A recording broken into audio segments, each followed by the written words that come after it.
You. Hello, good to see you. Good to see you. Good to see you. Did you fight in the war with those guys? No, they were too young. They were too young to fight with me. Hello. Welcome to the broadcast here on September 24th, 2025. 13 days after 9/11. Never forget. All right? I don't just celebrate it I don't celebrate it at all, but I don't remember it on the day and then forget about it. I remember it every day. Okay? Never forget. And on the Lemonade Stand podcast, we uncovered who was behind 9/11, by the way. I don't want to spoil it, but if you get a chance to watch it from today, it has some pretty detailed discussion on who was behind it. LS today was fire. Thank you. I thought it was a really good episode. Really good ep. Little spoiler if you're not checking it out. Lemonade Stand. Lemonade minor update. 9/11 conspiracy.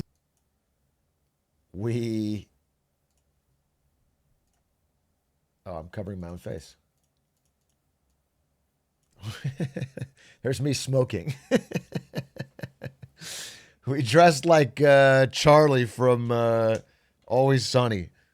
And we fucking broke down conspiracy theories throughout American history. We Pepe Sylvia'd it.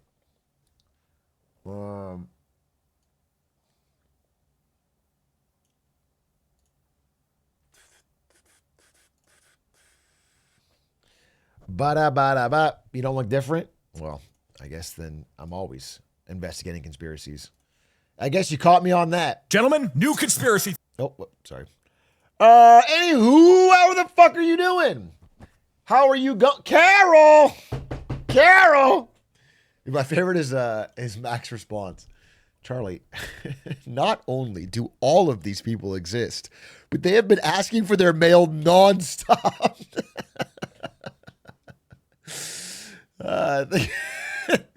That's an all-timer. That's a banger episode. That is a banger episode.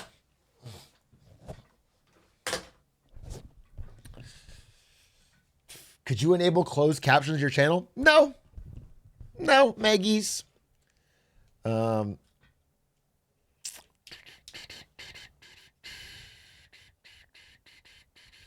Lud leaked you were grinding get to work last night. Wasn't grinding shit. Ludwig last minute asked me to fill in for his Fast 52. Okay? He said, you versus Squeaks get to work. I have fucking 3 days to prep. So I played exactly one run to see if I still had it. By the way, I still have it. Okay, I'm a fucking natural, all right? When you code the game by hand, you remember the details. So I was able to beat it, which is all I wanted to check. And so that's what I fucking did, all right? I just didn't want to be up there and not remember how to finish the fucking game.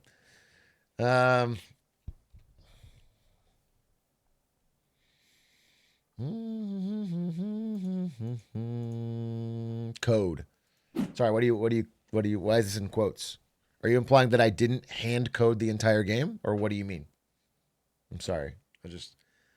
Because everyone else fully agrees that I did. So I feel like you are incorrect. Ban that guy? Good choice.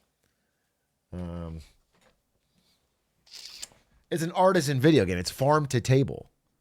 As in I coded it on a farm and brought it straight to your table. Benny and the Jets, thank you for the tier 1 gifted.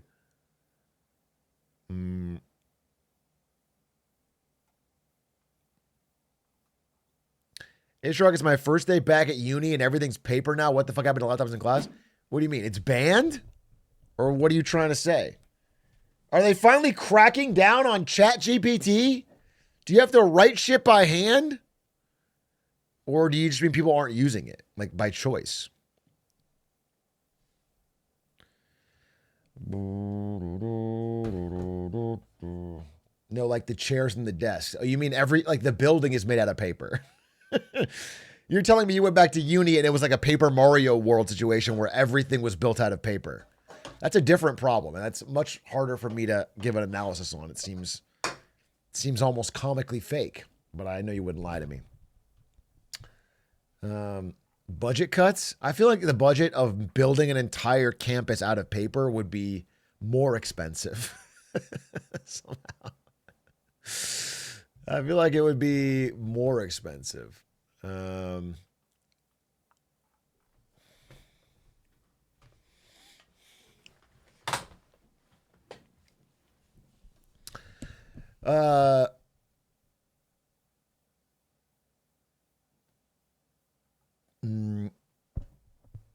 What is paper if not thin wood? Are you trying to like make a wise point? Like, what is your point of saying that? You understand there's obviously a difference between paper and wood. Okay? So it's not... like, this sounds interesting when you type it, but when you're trying to build a building, you will notice the difference between paper and thin wood very quickly.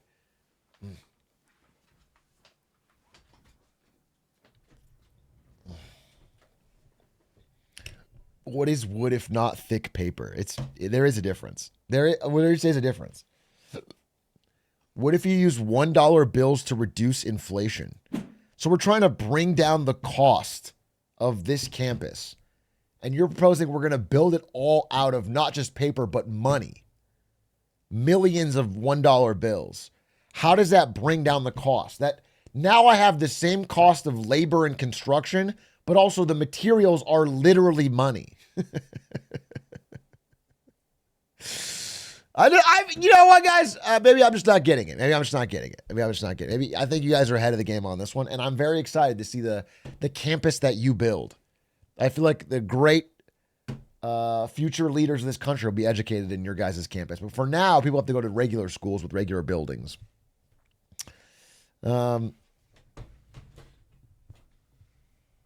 Atrioc, stop worrying about paper buildings and start worrying about building paper. Sheesh. I don't need this advice, but I appreciate it. Perhaps it is the chat constantly talking about paper buildings who are the ones that should take your advice. That would be a perfect time for them to take it. I would be less concerned with my paper so much. Did you know that if AirPods was its own company, it'd be bigger than Apple? That's actually not correct. You've slightly adjusted my trademark phrase and made it impossible because AirPods is a part of Apple. So it would not be bigger than the entire company. You choked it at the end.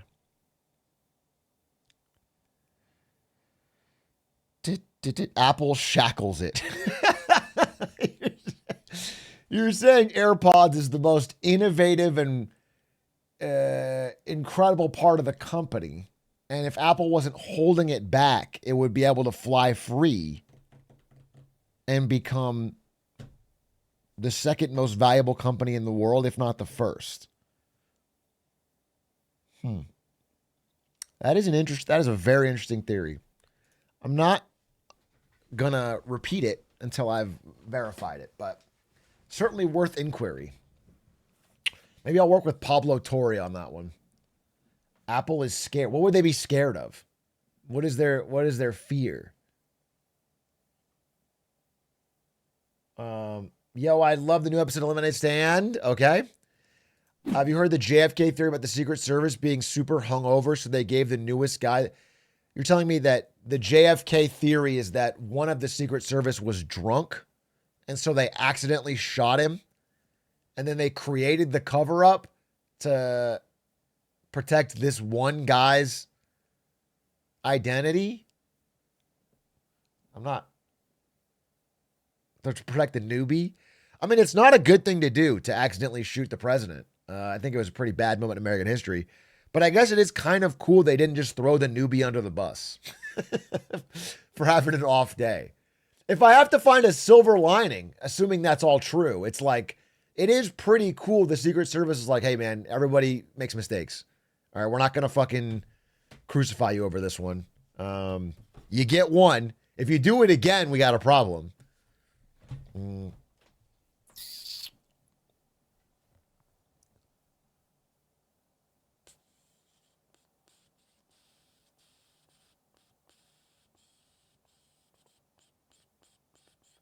Can you respond to allegations that you and Lemonade Man spent days locked in a room drinking coffee? I drank Red Bull and smoked cigarettes in there, okay?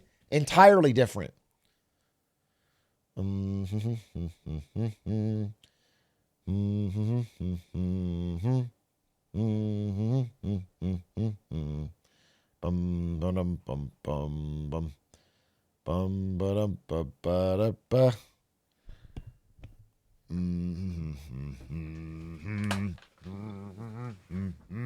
JFK faked his death and lives in Cuba.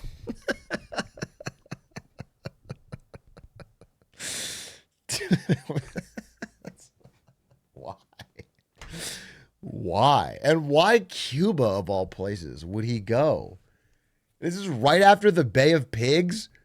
He invades Cuba, it fails, and then he's like, fuck it, I'm gonna kill myself to go live in Cuba. It's like the one place he'd have a tough time hiding more than anything. For an autism-free life. JFK was so concerned about his future children getting autism because of how much unprotected sex he had that he needed to flee to Cuba because he knew they didn't take Tylenol. Hello, Atrioc. I watch your YouTube videos, love your content. Do you love this content right now where I'm talking about this JFK theory? Should this be a big A clip, you think, Shikya? It's your first time chat message. I'm just wondering if that should be on the... Dude, I just realized... Wait, Ari's not here right now. I'm going to fucking crank it so cold in here.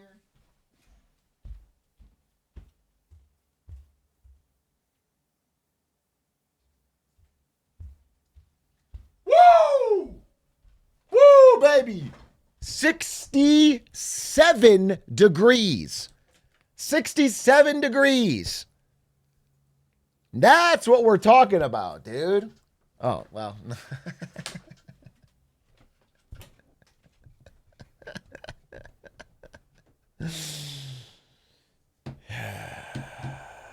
Funny number.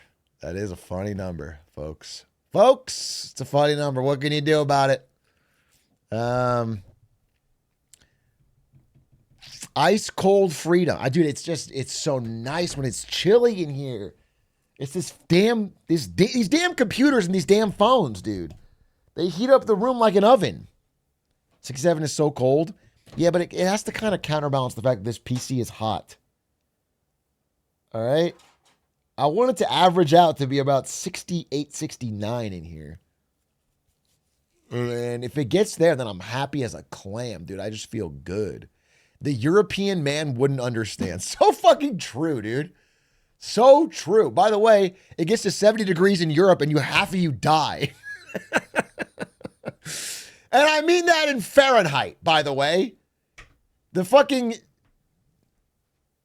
brick ovens that you call houses in the UK boil you alive.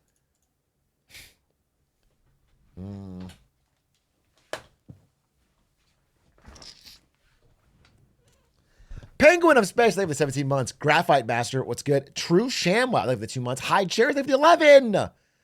Donka. Bite Me Into Parts, thank you for the 5 gifted. MLG Ramses, thank you for the tier 1. Miggins Wiggins, thank you for the prime. Turd Gobbler, thank you for the 100 bits. I really think you should pick a different username than Turd Gobbler. I feel like just go classier. Just go classier.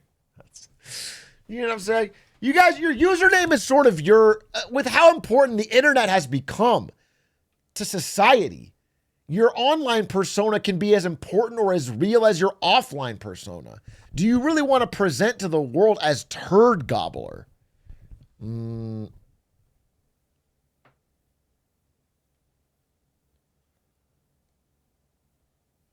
Everyone's spamming yep.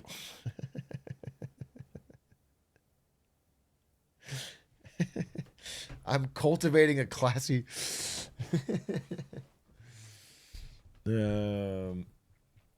God forbid a man has hobbies. God does forbid that, I think. Someone should forbid it.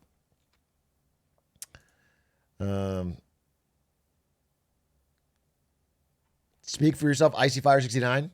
It was Icy Fire 420, first of all. And secondly, it was a great username. I often wonder if I had kept the username Icy Fire 420, that I would have an even bigger audience. I think I would be doing Mr. Beast numbers if I was Icy Fire 420. I would be in phase instead of simply Atrioc.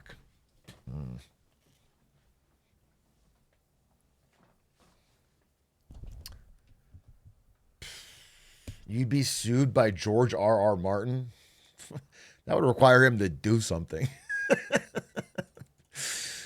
Actually, he probably would sue me to avoid writing a single page. He would sit down at his fucking PC, open blank document, Winds of Winter. He would start typing. It would be like SpongeBob in that episode, dude. He'd start writing the first sentence and then he'd need a distraction and he would go sue me. And bet on the Jets. The best part about boating school is, well, that's not the best part. The things I learned at boating school is, I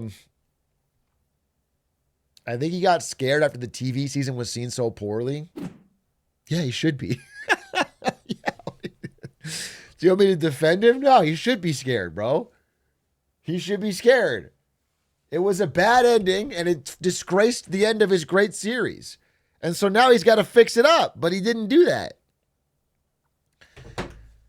I guess the only good part was like, who has a better story than Brand the Broken? Do you know what I'm saying? Fire, chills when I hear that line. Truly chills. That is one of the greatest lines in all of TV history.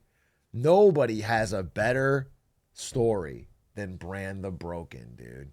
The guy who was dragged on a sled to the north, sat around in the trees, then was dragged down. He certainly has a better story than the secret love child of Rhaegar Targaryen, who was killed by his own men, brought back to life by the Lord of Light, fought the White Walkers. Oh, spoilers? Too fucking bad. Maybe it'll stop you from ever watching it. Maybe it'll stop you from ever watching it, which is a good thing. I'm saving you. I'm saving you the pain.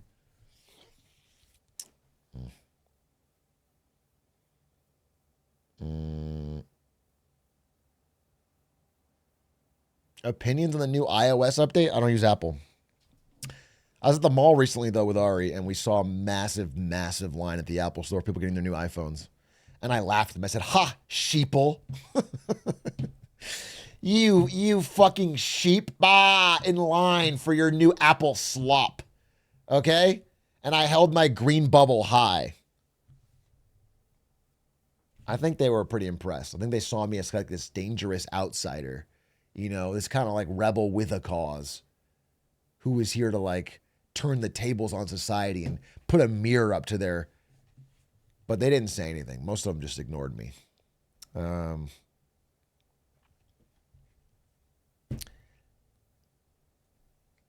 What phone do you have? I actually don't really use phones. I think phones are kind of lame. What I use is carrier pigeons. Always have, always will. So I just write my message down. I strap it onto that pigeon's leg and I send it off to where I need to go. And honestly, it is pretty good. Plus, it's a way more fun way to play Angry Birds. Way more fun. Way more tactile. Did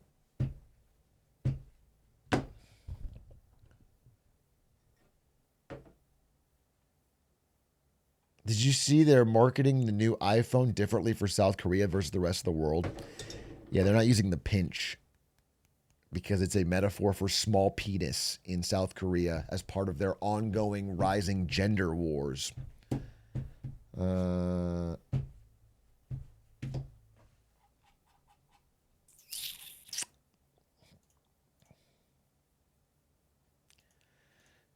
Bit of an incel problem. Jester, they were the 13 months. Much appreciated.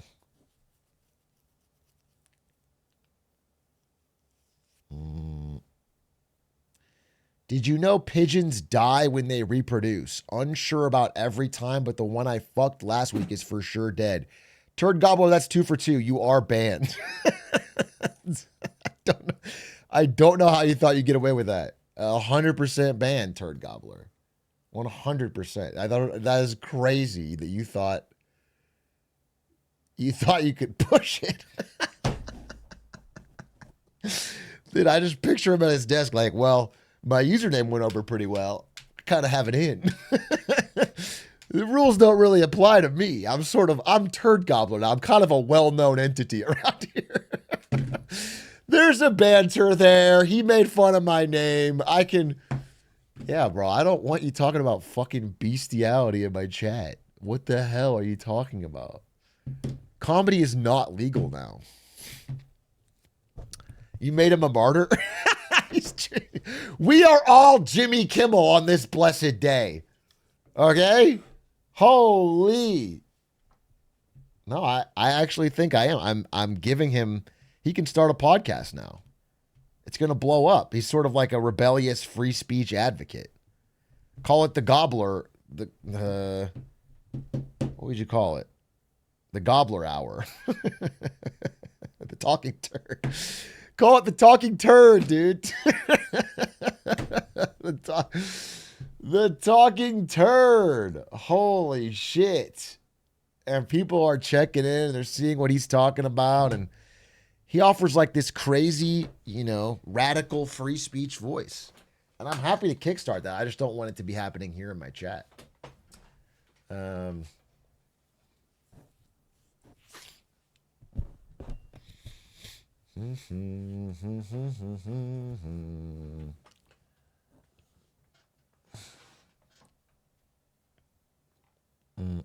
Just finished the latest lemonade stand. This is the first time chatter. With another crazy username, bro. Please, let's work on our usernames, folks. Let's work on our username. Here's an idea. For example, let's say your name's Jeff. Put like Jeff 1997 or whatever year you were born. Just go with something. Go with something, go with stop clicking on the weird ones. Well, I'm mostly clicking on this message. Lincoln assassination actually was a straight up conspiracy. I swear this is true, not a theory. John Wilkes Booth was a member of the Knights of the Golden Circle. They helped orchestrate the founding of the Confederacy, much of the Civil War. This is some fucking Nicolas Cage National Treasure 2 shit. This is some National Treasure 2 shit, bro. I feel like you yoinked this straight from National Treasure 2.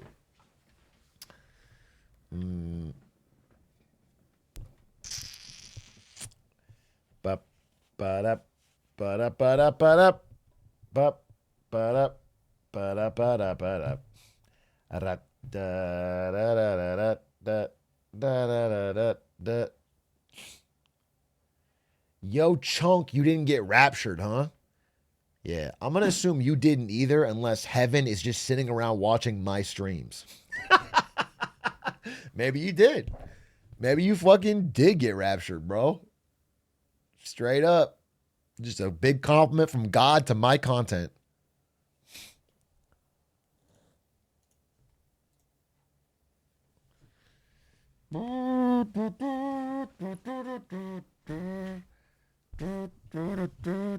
Big G got it projecting onto some clouds.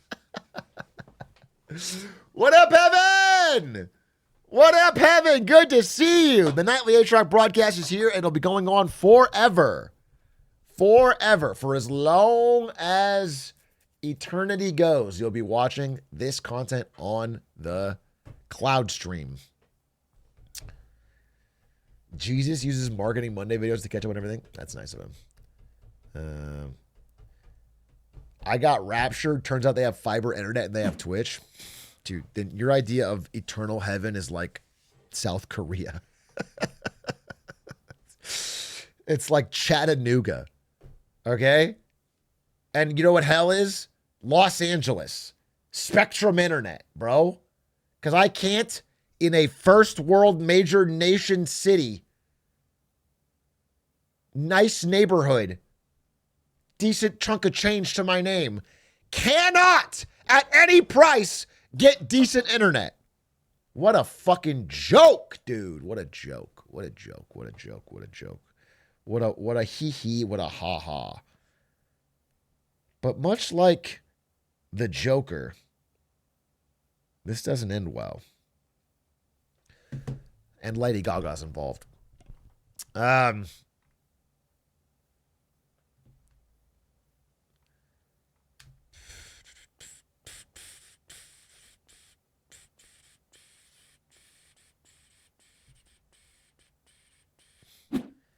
Hey, finally caught a stream, so I'll touch mentioning again. I want to Dan Toomey's show in NYC and talk to him ever. He said he's heard of you from all the Atrioc viewers in his comments, and he respects another creator doing education. He's also mentioned he's unnaturally available if you'd want to collab. Not sure how realistic with the distance. That is nice of you. I appreciate that. I would appreciate in general, if you meet someone in person, to not volunteer a collab. Because then I think it sets a bad...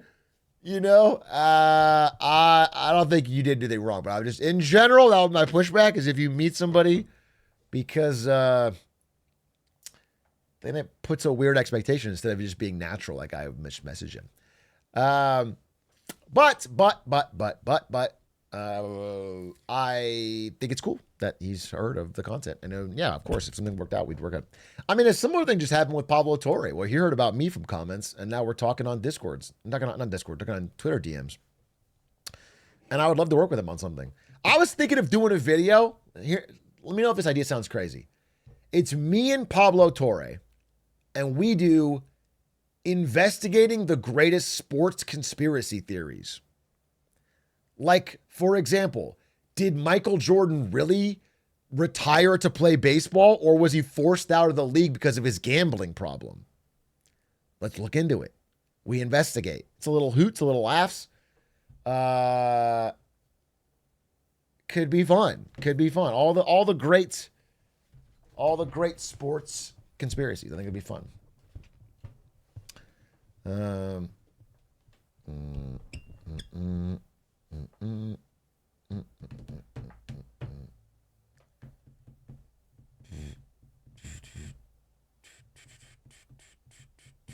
What if you investigate the Luka trade and get it rescinded? I'm not kidding. If me and Pablo Torre were working collaboratively on an investigation into the Luka trade, and I thought we were going to prove fraud and get it rescinded, I would murder Pablo Torre. And I would bury the evidence. I would be like, what's that show? Oh, Kevin Spacey show. Oh, what was it called? House of Cards. Dude, I would push him in front of a subway.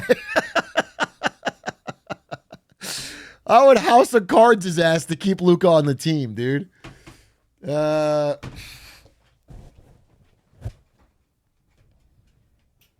You have subways in LA?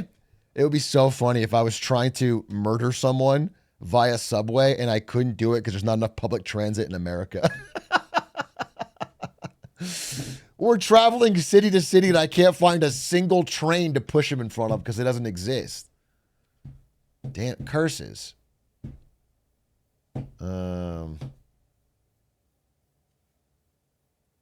Push him in front of a Waymo, dude. No, there's just nothing that would ever cause me to stop thin Luka from being on the team, dude. I'm so unreasonably excited for this season of jacked Luka going dumb crazy on the league.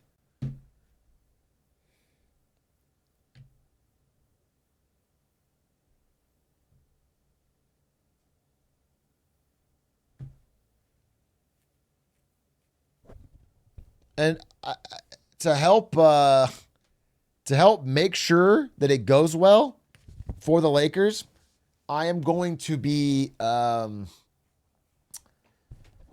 calling in a bomb threat at every burger place in a 12 square mile area around the Lakers stadium.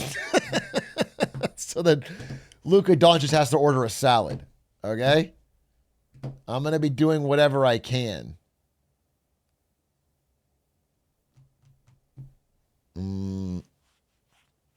The Rockets fans did this with strip clubs. Is that real? They didn't do this. They got strip clubs shut down so the Rockets would play better.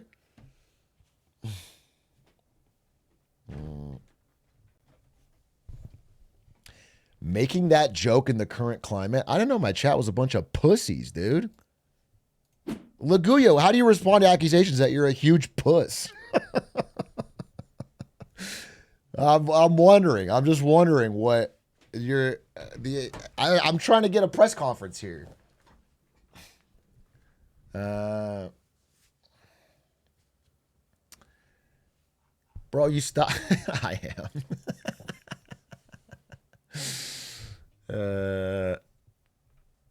Did Luka get fat on purpose to be traded, then get fit out? This is conspiracy brain, dude.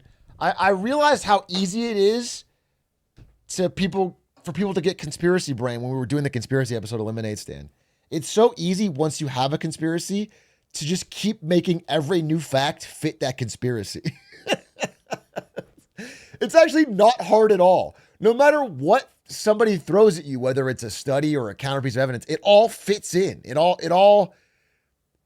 They faked that study obviously to hide the truth. It's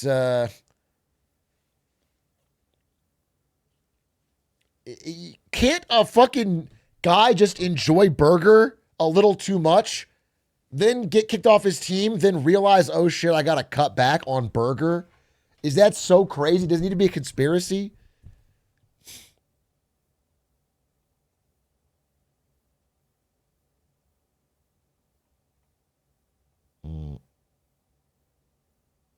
Dude, I loved your AoE 2 video. The editor did a fantastic job on that. Please never thank my editors. They don't like it. They want all praise to be directed only at the content creator. My editors do it for the love of the game. I don't pay them, and we don't praise them. I think they prefer it that way. It's kind of like a. Oh no, he did a great. Eric did a fantastic job, and thanks for saying that. The vibe of the bros was hilarious. Any plans to do more? I am not doing another Bros vs. Pros AoE 2. No, I am not. And I don't even know if I will play it consistently again because it takes a lot of time and effort. However, I am working on a AoE 2 project where I am explaining and breaking down with interviews the greatest single match of Age of Empires 2 competitive ever played. And I think it's going to be a really cool video. I think it's going to be badass, and I'm working on it, and it'll take a while, but I think people will enjoy it. Even if you never played the game, I think you'll enjoy it. I think it's actually a fucking sick idea. And so I'm pretty stoked about it. I was kind of like, we had our editors meeting today, and I was like getting excited. I was getting passionate about it, dude.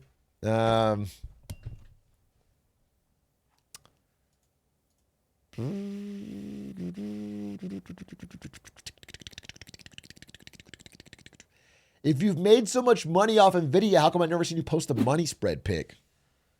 Bro, I know that I got two guns here, but no one can lift all that gold. Okay? You money spread with fiat. That's your fucking problem, bro. My money spread looked like Fort Knox.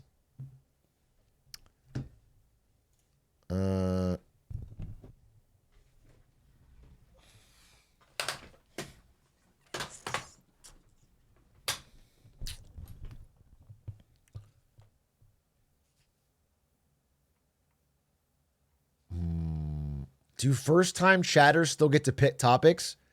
Yeah, but you're recommending a video, which it does not count. Absolutely does not count.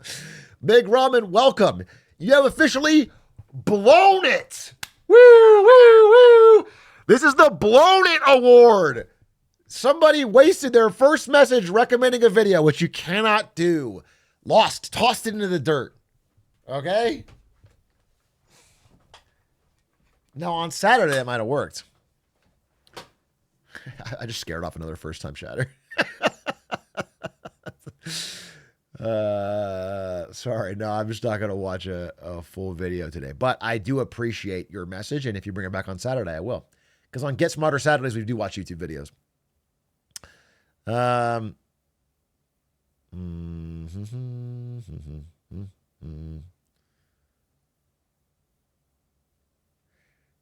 Hey, Truck, I'm a member of Gavin Newsom's team. Wanted to reach out and let you know I've decided to shelf the podcast episode with you for the foreseeable future. Some concerns came about your endorsement of Aiden Ross and what that might do to Gavin's image.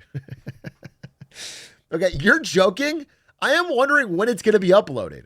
It's now been, when do I record that? On Monday or Sunday? Saturday? Dude, it's been a few days. It's been a few days. Not everyone has an 8-ish. I know. I understand. But when's that going up? When's that going up?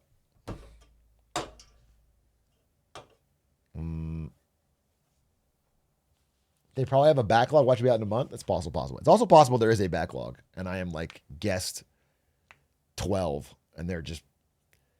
But... they had to cut all your back talk.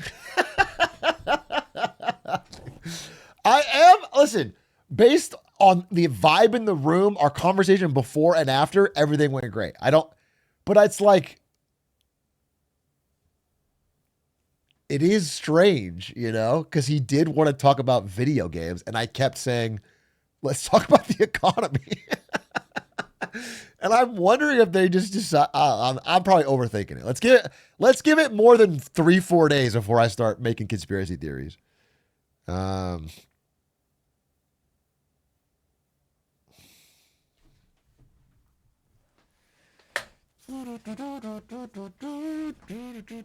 He was trying to vibe and chill, but you kept shoving him into work mode. That's facts. I mean, he just wanted to be my friend. I mean, the fact that I sort of jumped away from his question about Hitman World Records to talk about unemployment rates. It's like maybe I just fucked the vibe up, dude. Maybe he just wanted to talk about Hitman, bro.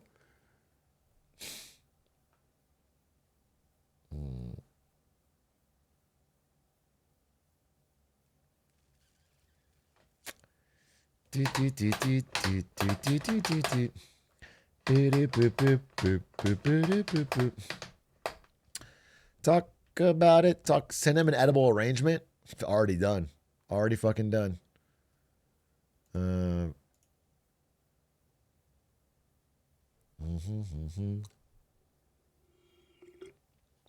Where can we watch this interview? It'll be on Gavin Newsom's channel. This is Gavin Newsom, the podcast.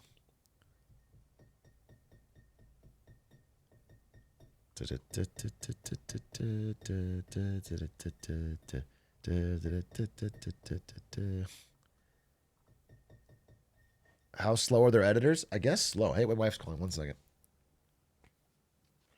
Hey, babe. Hello, dog. What's up?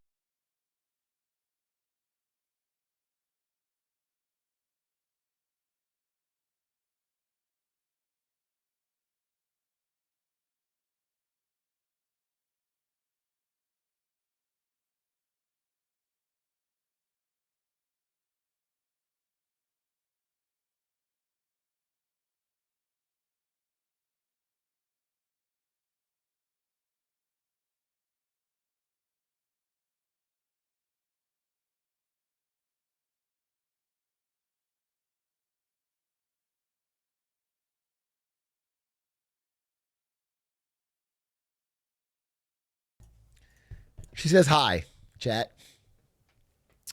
She says hi. I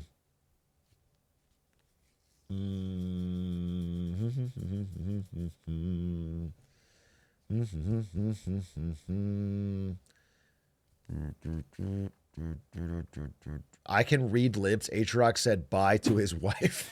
Holy fuck. Holy fuck. Is the Gavin Newsom thumbnail going to use Atrioc or Brandon, do you think? I don't know. I have no idea. He asked me before the interview, and I said, you can call me Brandon. I understand. Like, Atrioc doesn't feel right for someone who's not in the space. But then in the interview at the end, he said, thanks, Atrioc. So I don't know.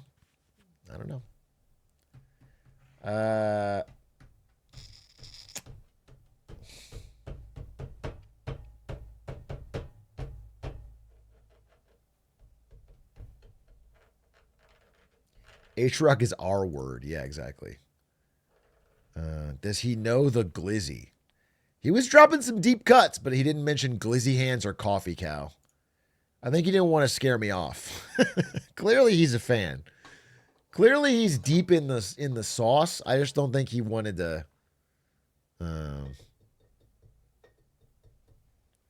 I did mention. I actually did. I didn't mention him by name, but I mentioned Evan Gao as a person. It came up surprisingly. Evan Gao's story.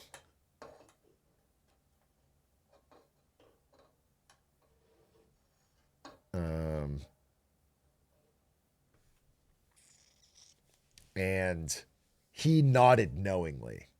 Like I mentioned a guy that I know, and I gave the situation, and he was like, Evan Gao, isn't it? He nodded. And he's like, if you know, you know. And then he started humming the theme to S3K. And then he did a backflip right there in the podcast studio. Green Dog Blue, thank you for the 36 months. RX Scopes, thank you for the 25. Saltadillo, thank you for the 21 months. Did you warn him about Clancyville? I did not. I did warn him. I think I said, bro, dragging the CEOs of Discord, Reddit, Twitch, and Steam up in front of Congress after this assassination thing is so incredibly stupid and just another example of like misplaced energy on the core of the problem. I didn't say the real thing is Clancyville.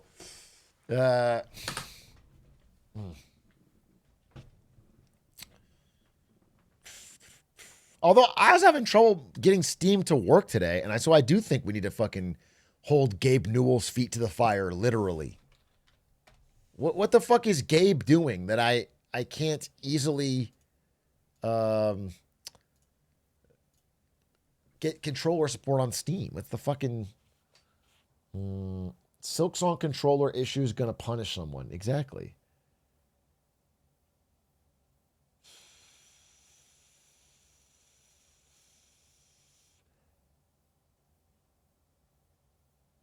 Do you think any celebs or politicians are like insanely chronically online? Bro, I feel like almost all of them are, except for the old school celebs. I feel like most major politicians now are way too fucking online. They're getting their opinions from online. They're using their time to speak in front of Congress as a clip farming for their online social media presence. And then all younger celebs are terminally online, insanely online. The only ones that aren't are like Brad Pitt or like someone. The old school, still famous celebs are super offline. That's it. They're the last bastion of like being famous but not being all online. Everyone else is online as shit.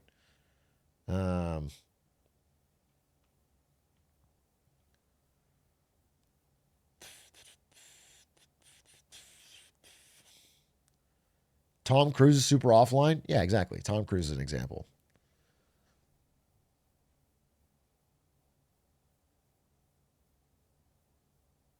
DiCaprio is legendarily always on his phone. First of all, I don't know if that's legendary. Secondly, he's mostly on his phone to text another 25-year-old girl to come to his fucking yacht. All right. I don't think DiCaprio's on meme pages and like writing Reddit posts and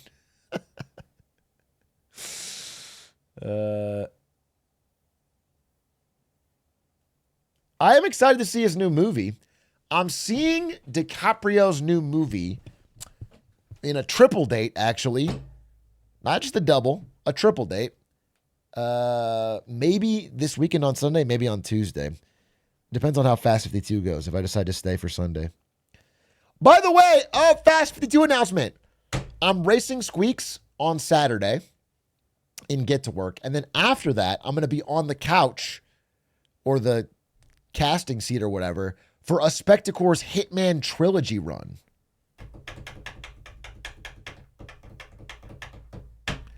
Which should be a really fun time.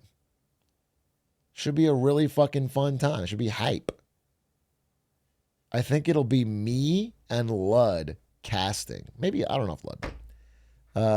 Hitman's trilogy run. You aren't doing the Silk Song speed run? They asked me to, but it's just, I think my time is too good. I think my time is, my control, my mastery of the map is too good that it would intimidate the other runners. We're too early into the game for me to be breaking all the records. You know, they're like, it's a speed run, but not that speedy. We want to fill the content. Okay. So I've been, decided not to do that part. I decided to get to work instead. It's like no one else can do the mist the way I do it.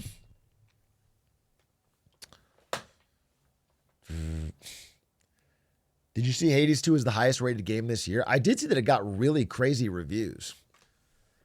I saw that Hades 2 was getting some 10 out of 10s. I mean, some real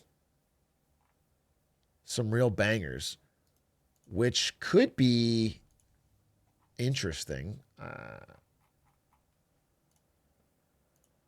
Certainly worth looking back into. I'm waiting for Ari to start playing it, and then maybe it'll inspire me to play it again. The higher than Silksong. I'm going to tell you this right now. I'm going to get it out of the way. This is my controversial take, but it's true. I think Silksong is the best game this year. However, I am so certain Silksong will not win the award, or any Game of the Year awards probably. And here's the reason: it's fucking hard. It's fucking hard. And I'm quite sure now. I'm not before it came out, I was already saying this, and now I'm saying it with 100% certainty. Silksong is not going to win. It's not going to win. It's not going to win, and it's because it is too hard for especially the people that decide this.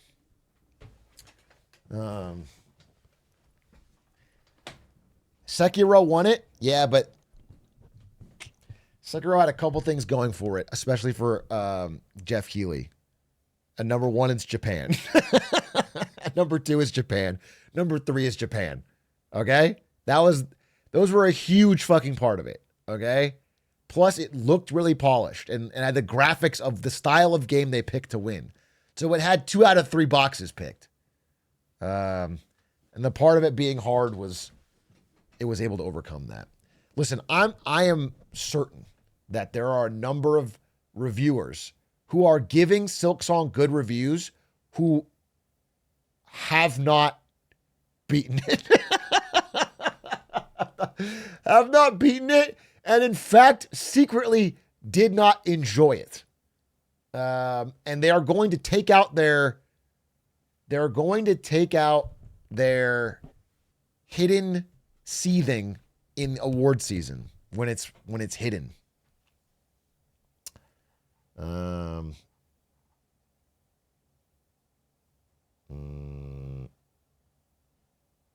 Is Jeff like kind of rich or really rich? I'm sure Jeff Keighley's doing quite well for himself. But he also works, it's like the guys that ran Evo. They basically work 1 day a year. He does way more, but you have a few big events and then you're nothing in between. It's mostly just like planning. Didn't his dad own IMAX? I don't know. What the fuck you guys know about Jeff Keighley's dad? Where did that come up in your fucking...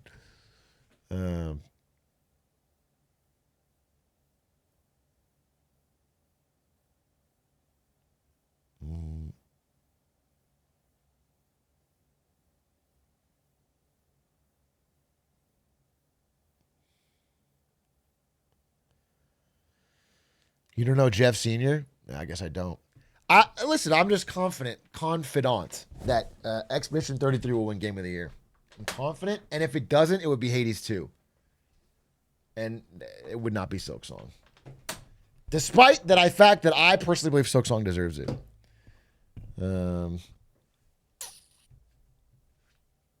Put money on it. If Poly Market Game of the Year. Can I bet on it? 2025?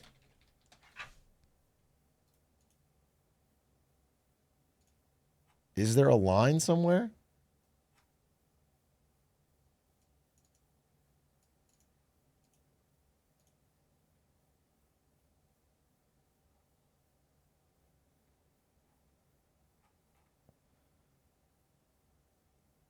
Kalshi?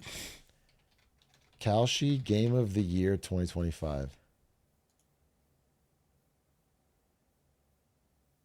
Oh my God, dude. Silk Song, the stats are falling. Yeah, I mean, I can't even make money on this. I can't even make money on this. It's fucking, it's like 82% Expedition 33. Yeah, it's going to be this.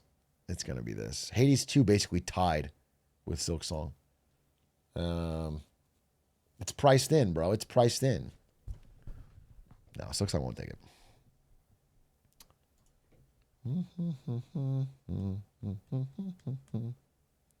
Split Fiction finna clear. I guess from the top ropes, Split Fiction come out of nowhere, but if Split Fiction were to win over these 3 games, people would riot. They gave It Takes Two Game of the Year, right? So it's not impossible. It's not impossible, but listen, it's going to be Expedition 33. I don't even know why we're there's no point even saying it. That's what it's going to be. And Jeff, you know what they're going to do? I can already predict it. They're going to have they're going to have an orchestra up there and play the soundtrack from the game. They're going to have like a performance, and then like 2 French ballerinas are going to come out on stage and dance while they fucking play the music. And then they're going to go into the Game of the Year, and they're going to go. That's exactly what's going to happen. I'm going to bat chest so hard to that.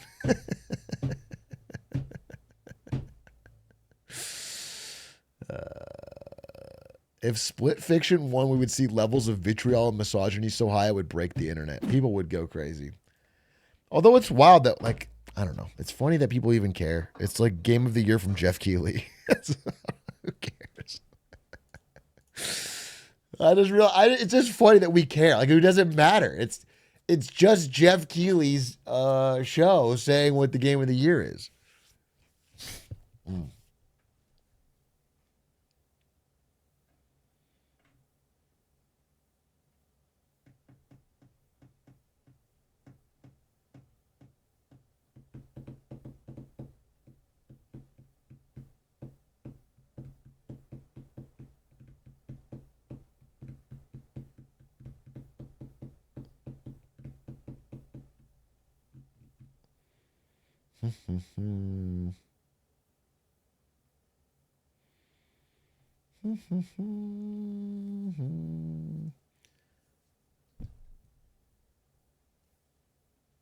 Thoughts? Oh. Why the hell is Jeff Keighley still around? Can they find someone more relevant? Why? You want Kai Cenat to host? Yeah, I got nothing against Jeff, bro. He gets it done. He gets all the trailers lined up and the announcements, and he makes the handshake deals and whatever. It's just more that it's just a show that's primarily a marketing vehicle, and you know that doesn't matter. Shouldn't change your enjoyment of the game.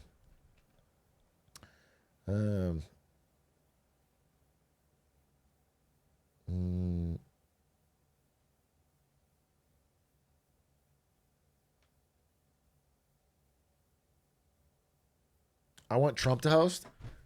Donald Trump hosting a Game Awards would be pretty incredible, especially if he was just winging it. If he just got up there and gave his thoughts on each game, especially the ones he thought were woke, I think that'd be sick.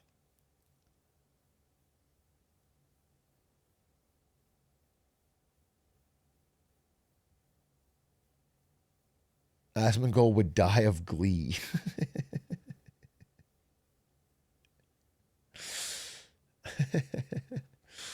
Why the fuck is he president? That'd be content? Dude, I would love that. I think Trump would be a much better fit for an award show host. He'd be fire, actually. I think he'd be pretty good at it. He's got some jokes. He's got little dances, dude. He'd be a fire award show host. Much better than president.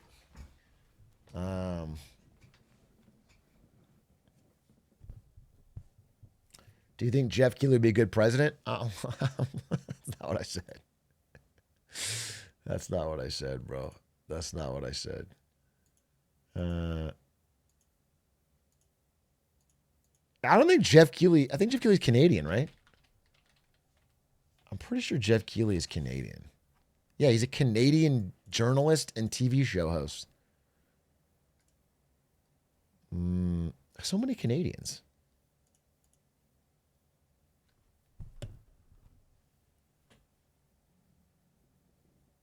So is Ted Cruz. Is Ted Cruz Canadian?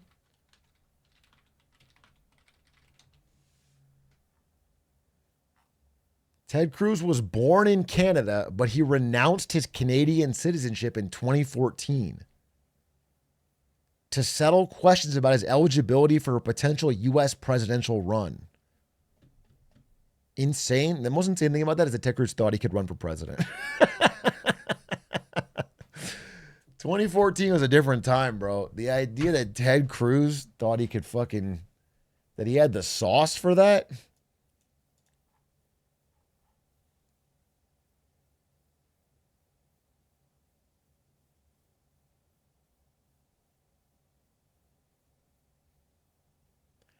Thought you had to be born a citizen to be president? That's a good question. The U.S. Constitution says presidential candidates have to be natural born citizens.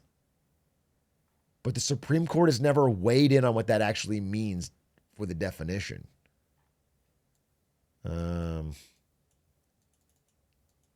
In 2008, they made a resolution making it clear that John McCain could run even though he was born in the Panama Canal on a U.S. military base.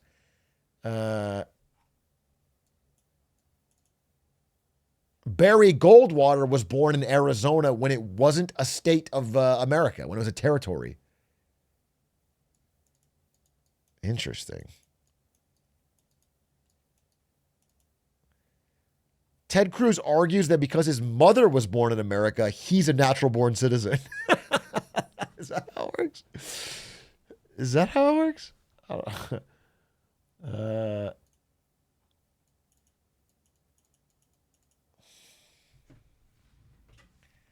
George Washington was a rule breaker? Yes.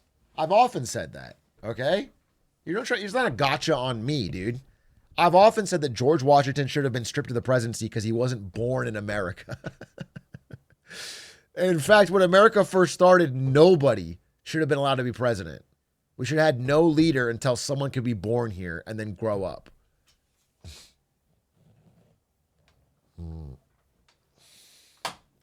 We should have had a baby president. That would have been cool. Yeah. They should have had the first baby born in this new nation should have been our president.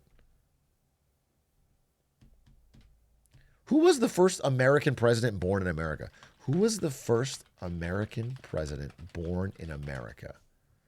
Martin Van Buren. The first one not who originally was a British subject. That's pretty crazy because that's our 8th president. He also looked like this. This is our first true-born American president. Damn, bro. He really set the tone. He really fucking set the tone, dude.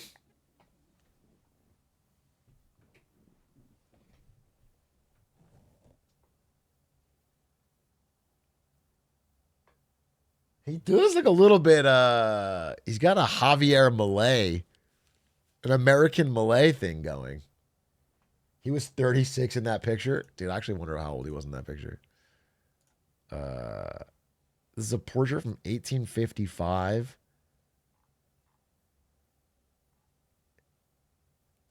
He was like 70. He was like actually fucking old as shit. Damn, he's only 5'6". The first president we elected was an old man who was 5'6". He's a short king. Damn, we didn't even discriminate. That's actually kind of base. Let's go, America. Not a king. A short. Well.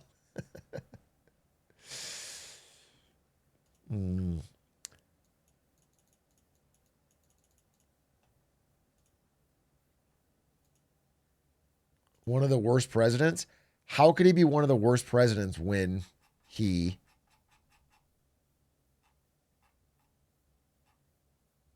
had border violence with Canada? How could he be one of the worst presidents if he died of pneumonia? Okay? How could he be one of the worst presidents if he was 5'6" on his tippy toes and oh, damn. Dude, 2 months into his presidency, all the banks ran out of money. The Panic of 1837.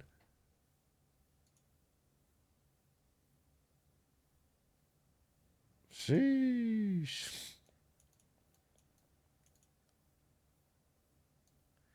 The panic was followed by a 5-year depression in which banks failed and unemployment reached record highs. That's tough, though, because clearly 2 months into his presidency, I don't think it was on him. It seems more like it was the outgoing Jackson presidency that then dumped a depression on his doorstep. I'm sure he had plenty of other things, but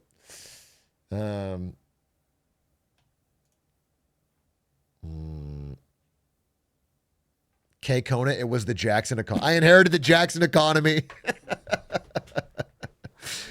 Stupid Andrew Jackson.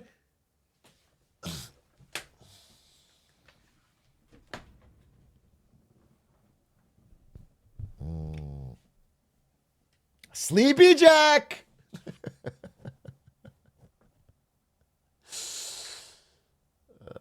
He was Jackson's VP. Bro, VP ain't never done shit. I'll keep it a buck, dude. VPs ain't never done shit. His whole country history. Outside of Dick Cheney, the president. President Cheney. Outside of President Cheney, it's been a pretty fake job. Lyndon B. Johnson, well, he wasn't VP when he did shit. He was president afterwards. It is fucked up that things could have been different if JFK didn't die, is all I'll say. Things could have been different. Because there's such a through line. You know? You have JFK dying. JFK. He dies. So we get LBJ, who did do some good shit. I'm not a 100% LBJ hater. He had some great society programs. He had integration of schools. But we could have got LeBron James, which would have been better. But LBJ gets into Vietnam. And it's pretty clear that JFK was hard against that. Hard against Vietnam. And Vietnam has so much lingering damage. But most directly, Vietnam means we run out of money. We start running massive deficits for really the first time since World War II. And so we get off at 71, Nixon suspends gold backing for the US dollar. And then we start to get money printing and larger deficits. And we Then it also the expansion of Vietnam leads to fucking um, a whole new wave of politics that is more about like you know much less focused on antitrust and economic justice and way more focused on just social justice. And so there's like a lot of backlash effects to the fact that we just couldn't let our president live. Um,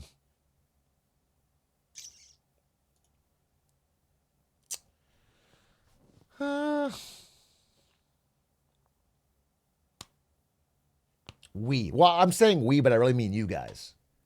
I don't mean me. I personally tried to stop it, but you guys were kind of lax in your duty to protect JFK. Like not one of you parried the bullet. Yeah, exactly.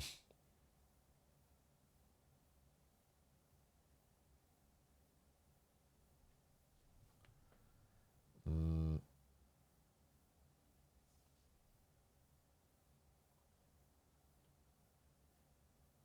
Atrioc, you were on the grassy knoll. You could have stopped it. I was on the grassy knoll, but I was also smoking some grassy knoll, if you know what I mean.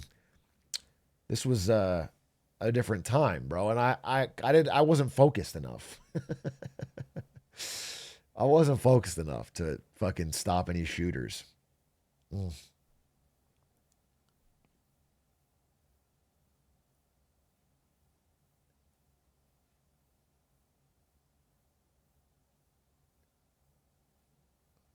Grassy Noel was his dealer. Yeah, my dealer Noel sold me some grass. Bro saw the Zapruder film in theaters.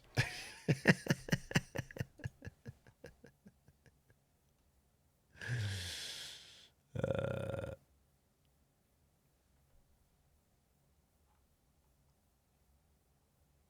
mm, the craziest thing is the JFK shooter meant to just graze his ear. JFK shooter was trying to set him up for a photo op, and they fucked it up. That's a tough one. That's a tough one to screw up. Um,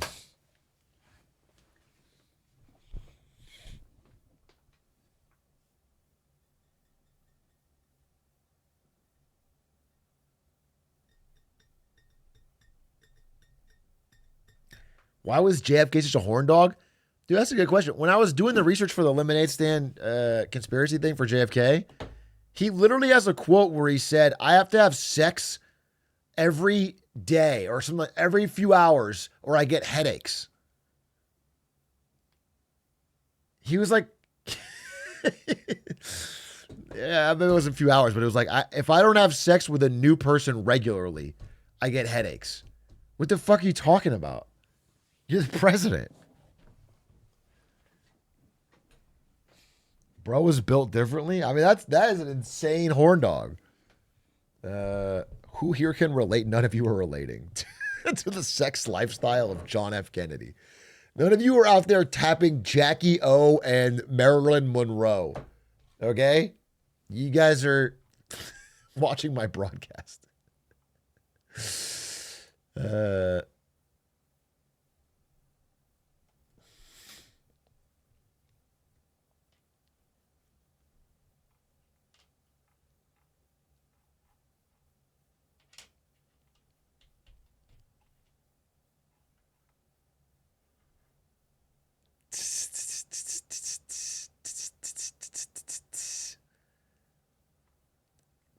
mm, did you know JFK was a mutant? Didn't they say that in one of the X-Men movies? They redo the JFK assassination and they show that he was a mutant the whole time or something. What an insane. I'm sure the Kennedy estate did not sign off on that. Having Magneto. That's so fucking crazy.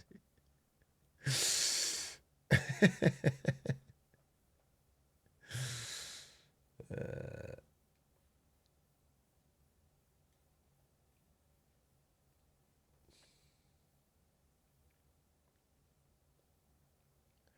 It's like how Beyblade retconned it so that Moses split the Red Sea with the Beyblade.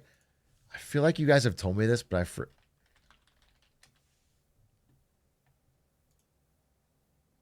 Huh? I think you're getting ahead of yourself. Yeah, your first plan should be getting by us! Though you call yourselves bladers, you don't know the real truth about Beyblading.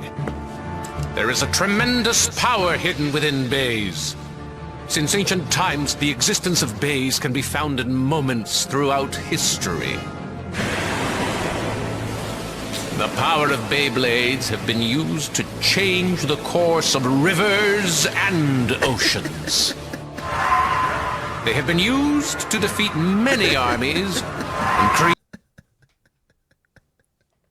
That's so peak. That is actually peak. That's actually art. Someone went for it on the animation team, dude. They went for it. They're not fucking around. We're going to say Moses let her rip across the Red Sea. Yeah. That's badass.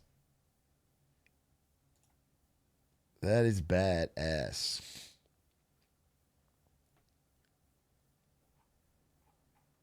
It's got 3 million views. That's so funny.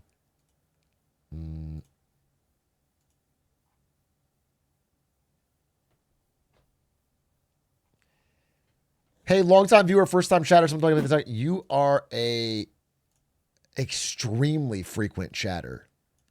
You have thousands of messages, and you've been subbed for 8 months. And following since 2023. So, no, you don't get a first-time chatter topic pick.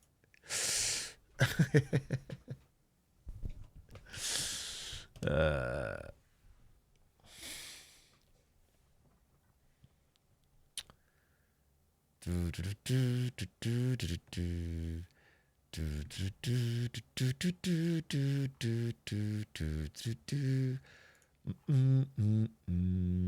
effect isn't an edit. I thought it was an edit. No, it's live, bro. We do it live around here.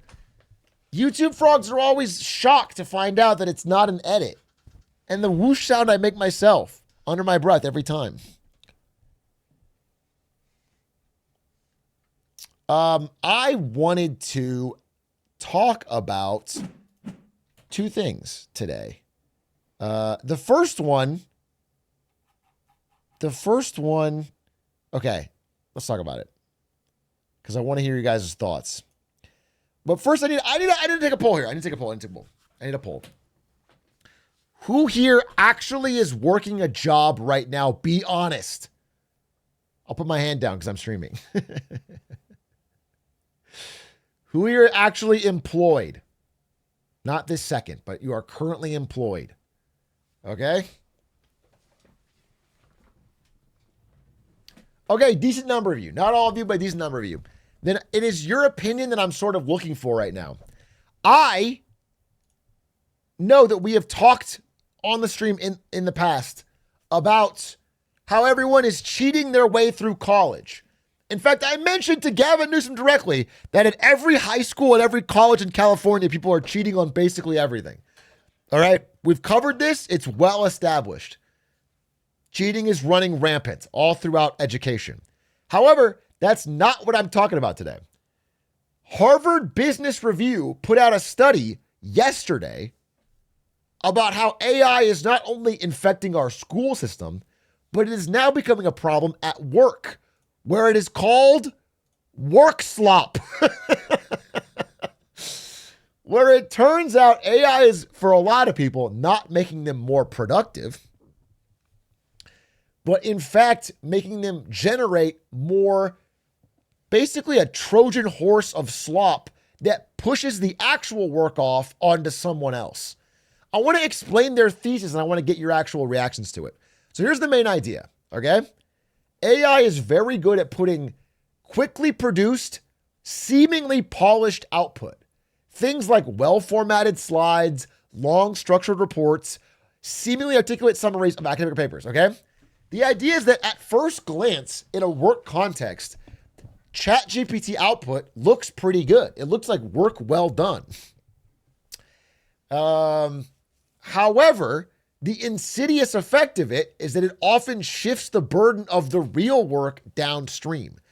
Like if I ask you as your manager to, I don't know, write up an analysis on some of our competitors and what they're doing, and things we can learn from that. The seemingly polished output from ChatGPT will look good, but not actually be very useful. And so for me to like digest reading this whole thing you gave me, then actually fix it and do the work has just put the work over onto me. What you've done is you found a magic way to do very little work, but seem like you're doing a lot so that you've pushed it to someone else.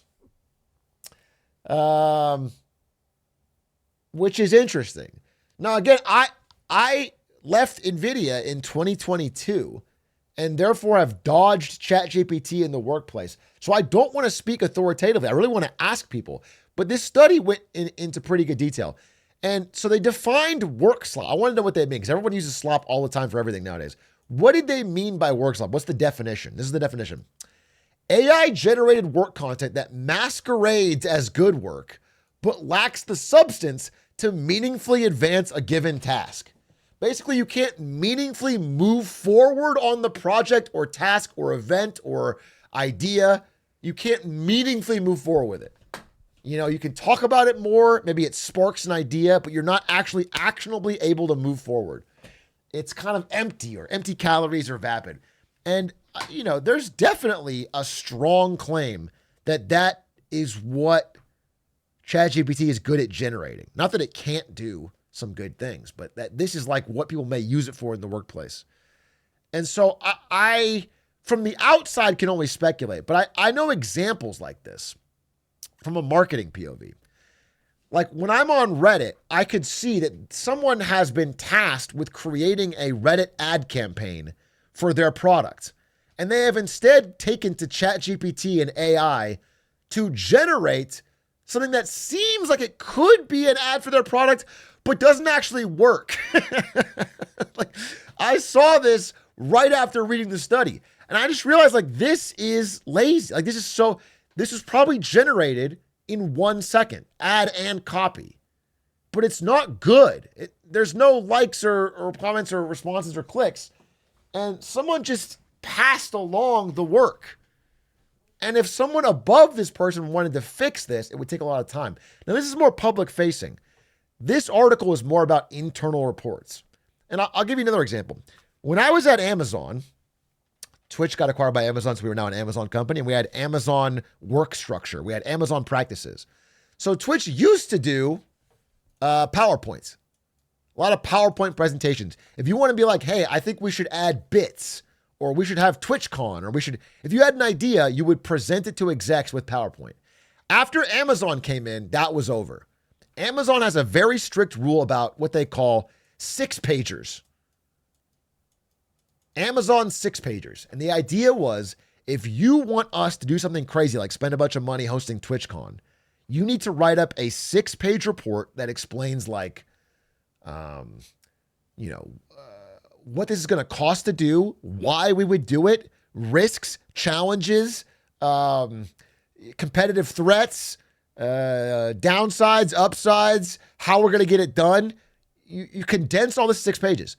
And it turns out doing this is very hard. It's very hard to get all your thoughts and ideas written down coherently in a 6-page formatted, well-structured report. But it forces you to learn what you're talking about.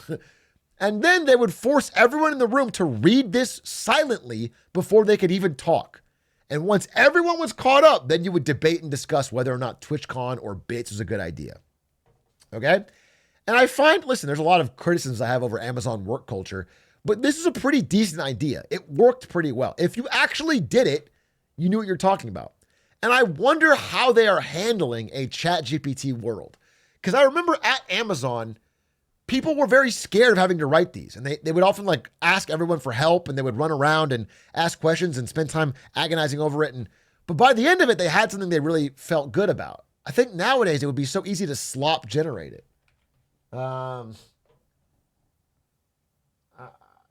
It would be so much easier to slot. So I'm wondering, I would actually want to know from an Amazon employee how they're dealing with 6-pagers in an era of AI. But that's the first thing I thought of was like, I remember working, I was asked to review from Bobby Scar, his 6-pager about bits, okay? About launching bits. And it's like 6 pages about like, okay, streamers get donations through PayPal primarily. They prefer that because they get 100% cut. We have a chance to get a small slice of that market with bits for Twitch, but we need to offer streamers something, so we're going to give them a guarantee they can't get charged back on. Like, it goes through all the details so that when someone reads it, they understand the market, the context, why, where, when, what, how. I thought it was pretty good format, is all I'm saying. But if you could chat GPT it, it would be so much sloppier. And I don't think it would have the details that would come from actually living and breathing Twitch. I saw this one as another marketing example. For example, Shein auto-generated a model for this t-shirt that was Luigi Mangione.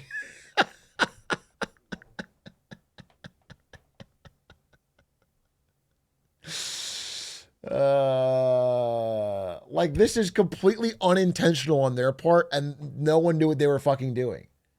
Isn't that... It's just AI generated slop. They got that from, how is that legal? It's not. They had to take it all down. But it's just like someone getting approval and going up the chain. This was Energy Bill Cruncher. I downvoted. Bad copy, bad image, but it's just somebody passing along work to their boss or someone else, just moving up the chain. Riot put out an AI generated trailer for the new League of Legends season that had like this deranged AI generated face. They got so much shit for this, but it's just somebody passing the work on to someone else who's letting it go. So anyway, the study, has a lot of specific examples. Let me see if I can actually, I want to list a couple of them for you here. Because they talk to workers encountering this on a day-to-day basis.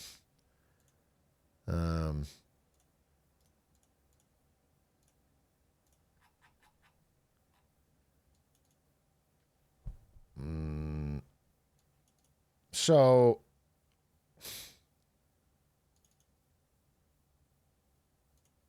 the main thing that they were alarmed at was not that the work might be bad. Because in general, I think what they found is that eventually the work does get done in the right way because it has to. The website has to work, or the product has to get sold, or whatever. The event has to happen. Eventually the work gets done. But because it gets pushed onto someone else, Work Slop found the biggest consequences were interpersonal. And that generally it makes colleagues think less of each other. And that when you received a low effort AI generated work from one of your colleagues, you rated them as less creative, less capable, less reliable, less trustworthy, and less intelligent.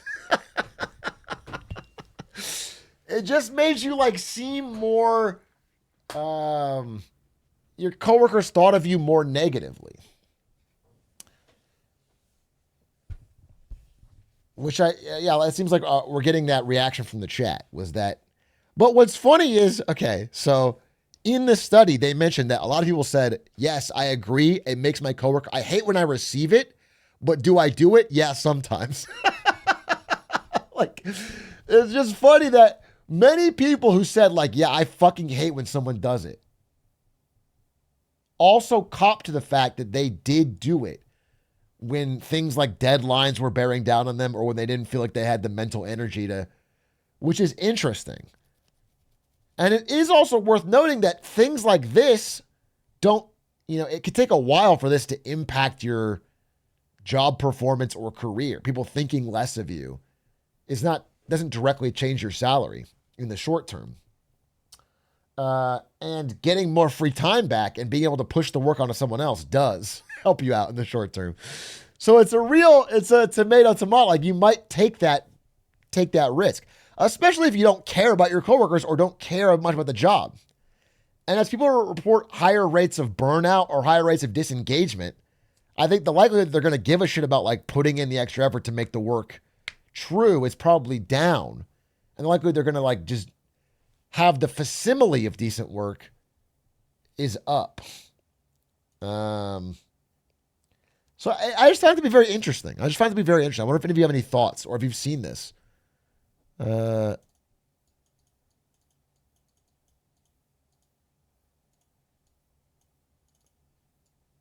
see. I want to read some of your comments here, but I need to get my chat polar upper.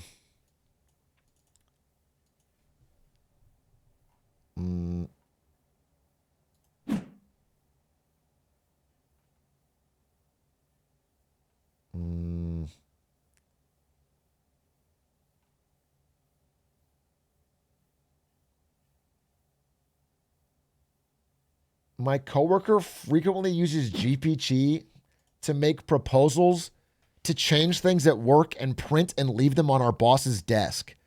Bosses loathe them, toss them every time, but I've watched him ask the prompt and print it in the same day.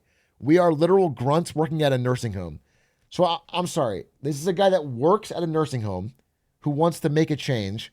So he writes a ChatGPT prompt, prints it out, and puts it on his boss's desk. Dude, he's so close to something that I think I could support. Because I do think, here's the thing. The guy working the grunt level job at the nursing home probably does have better ideas on how to fix things. There's probably some small process changes that can make everything run better. But I don't know that it's almost like the way ChatGPT writes it causes you to tune out. As a software dev, it's so annoying to see obvious AI slop in code reviews. Do you mean in the code itself, or people are writing reviews like they're reviewing someone else's code with AI and it's giving it marks, like in the comments?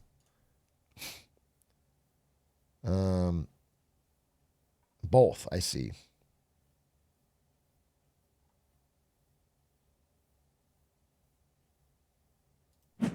As someone who works at a bar, I didn't think I'd run into people using this, but now one of my managers that everyone already hated has started using it, and it's fucking simple things up like creating drink recipes that don't exist or menus with food we don't have. He's getting ChatGPT to pre-write a menu that is food you don't have. That's a fucking amazing, dude. But that's a perfect example, actually. That's a perfect example because that is just creating work down. Like, that has not done any work. It is all the exaggerated motion of work and progress, but nothing has happened. You've just made someone else to clean up your mess. I think that's a very good way to put it. Now, I think it's worth saying, and the article points it out as well, and I've seen this in my examples, if you've written something and ChatGPT is giving you, I don't know, tweaks or ideations or a polish, that can still work because there's a core plan or through line that hits the real world that you've made. But when it generates it from scratch, it will just not track to something that can actually be done in the real world.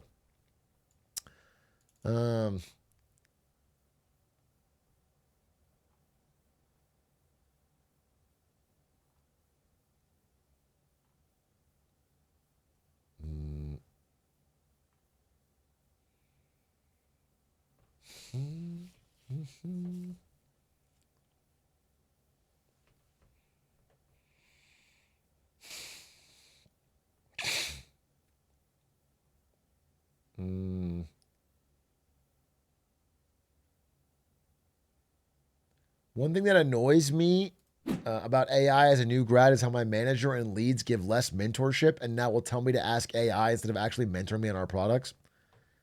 You asked your manager for help and they told you to ask AI? That's crazy. That's crazy.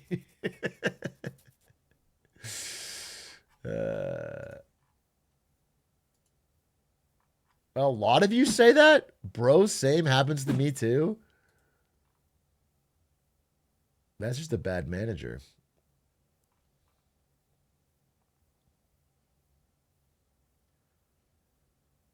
Today I spent 2 hours with an 8-year dev undoing what Copilot gaslit them into believing would work. Interesting.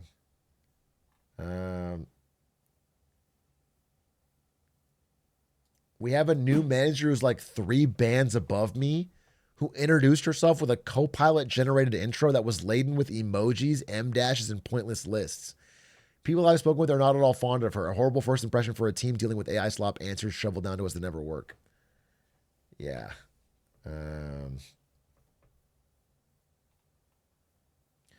We have to generate evidence for litigation. People just use ChatGPT to fill in the gaps. Going to see how attorneys get in trouble. This already happened. Attorneys did get into trouble. A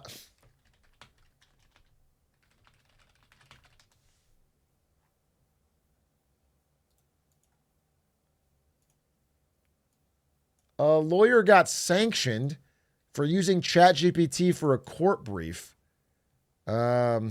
because it cited cases that didn't exist.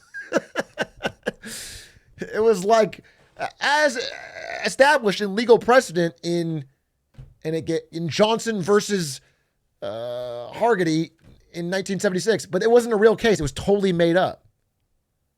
And so the judge was actually super pissed because it's like you're making up legal precedent.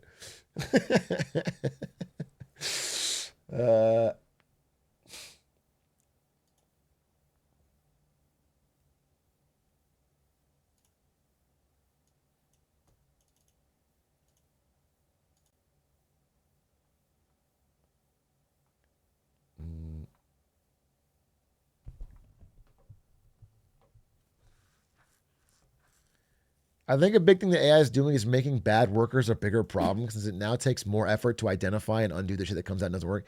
Yeah, I think that's what this article is implying based on their talking to people in the workplace, is that it just makes bad work disguised, but it's still bad.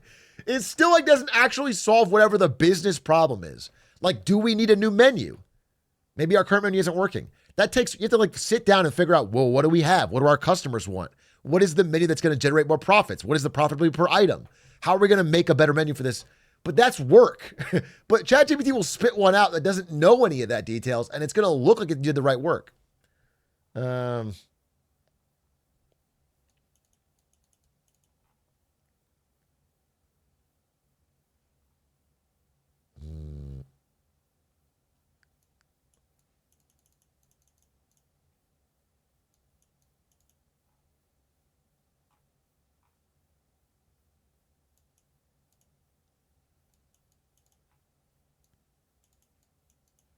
Interesting.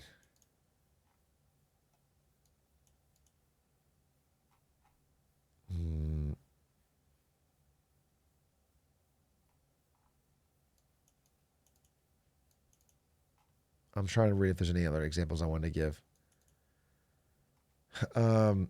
One individual contributor in finance described the impact of receiving work that was AI generated. It created a situation where I decide whether I would rewrite it myself, make the employee rewrite it, or just call it good enough and sigh and move on. A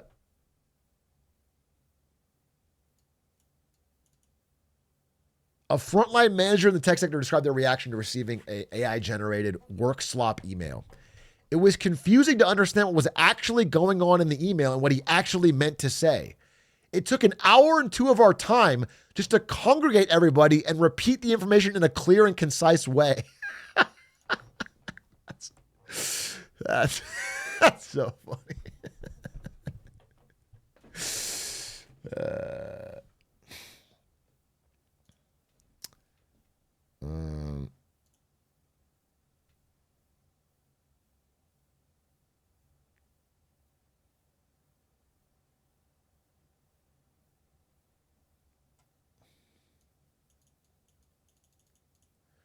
A director in retail said, I had to waste more time following up on the information and checking it with my own research. Then I had to waste even more time setting up meetings with our supervisors to address the issue. Then I had to waste more time redoing the work myself. Yeah, that's the example. Although kind of base, really. So if you're not director level employee, you can push all your work onto your director. They get paid more. They do it anyway. Make them do it. This is genius.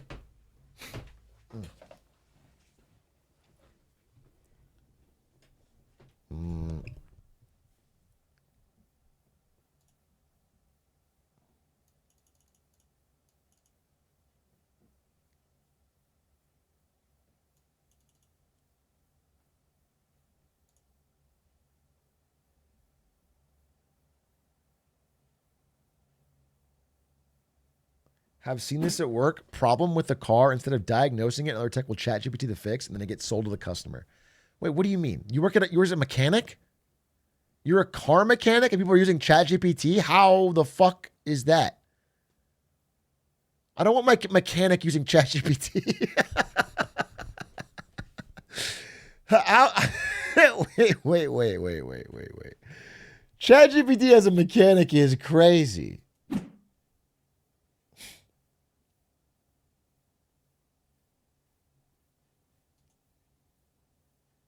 How to fix car?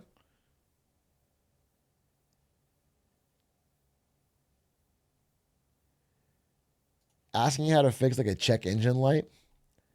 That's wild, dude. That's wild.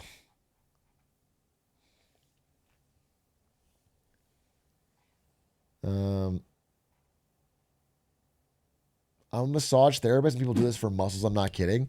Well, actually, one of the things, it wasn't in this article, but it was tangentially related, it's not work slop from coworkers. It's like doctors having patients come in, having self-diagnosed with ChatGPT and handing them a printout of like 7 pages of ChatGPT.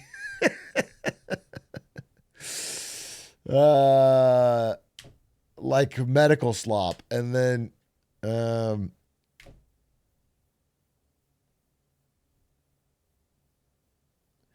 yeah, I think that's the same as Dr. Google.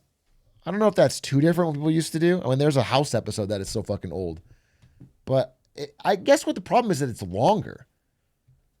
The biggest problem is that you're just getting this huge multi-page paragraph writing.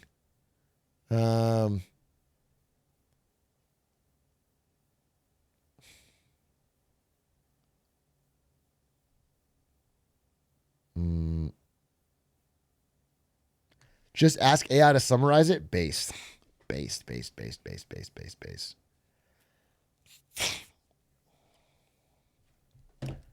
So many people mistake what AI is and think it's an omniscient, all-knowing, all-entity. Yeah, I see this more often too in day-to-day life now.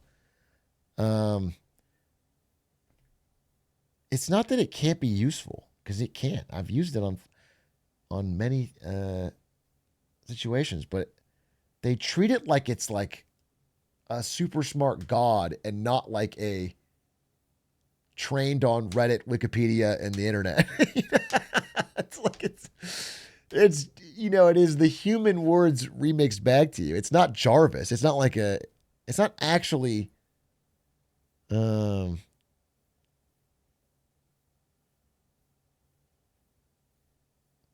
people asking about stock tips are the most insane. But I guess it worked for Doug and Ocugen, so maybe it's genius. The idea that it has some powerful stock knowledge is fucking insane. It's just...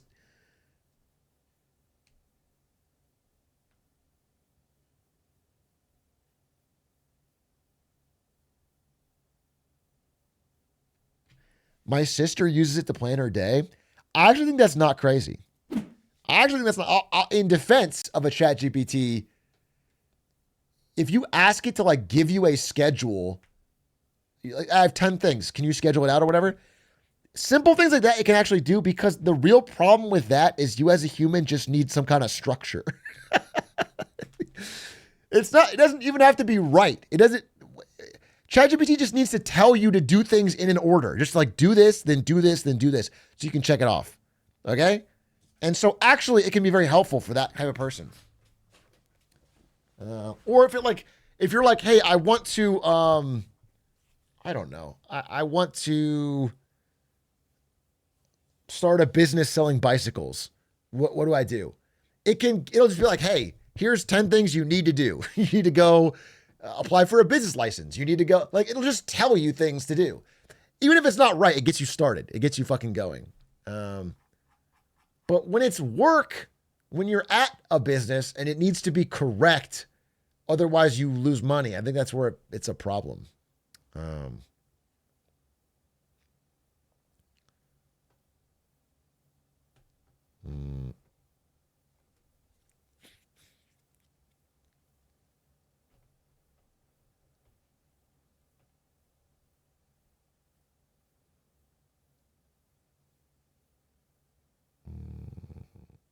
Yeah, I think it's bad at the final product, at least currently in its current state. It's not good at the final product.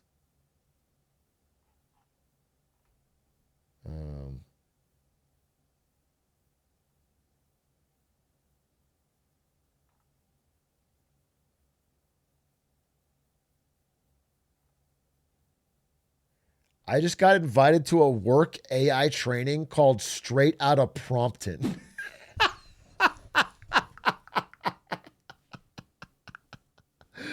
Oh, fuck, dude. Oh, fuck. That's awesome. That's like fucking Silicon Valley parody level. That's awesome.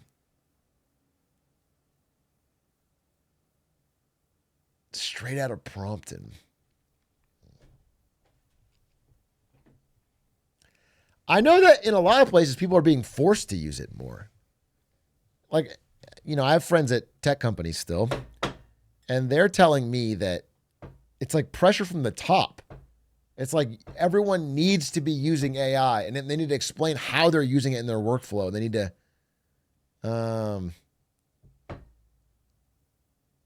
like Microsoft is big about this, is my understanding.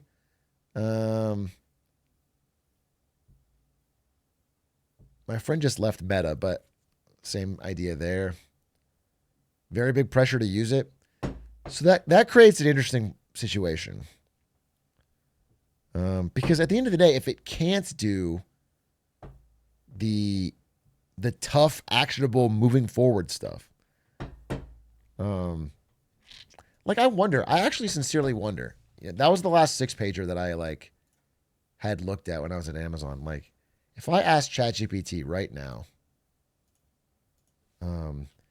I work for Twitch and I'm trying to create an Amazon 6-pager about bits, a new currency that allows viewers to donate to streamers. Can you write it for me?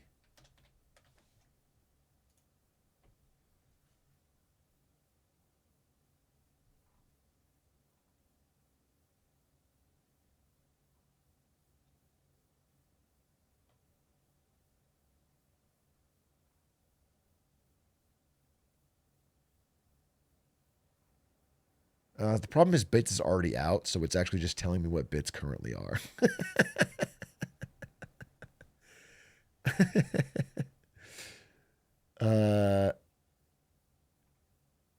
But yeah, okay, so I'm already seeing the problem here. So here's the problem. Like, it's generating numbers that there's no veracity to. You know? Like, it's giving me like year one targets of payouts that it has no idea whether or not it's true. And the real work of this project, like, if I'm an executive and I assigned you to do this task and you come back to me with these numbers are how I determine whether or not it's worth spending the money and the time and the engineering talent to make this happen. But these numbers aren't based in anything. Like, the language looks good. It feels correct. It's written like the way someone might write it.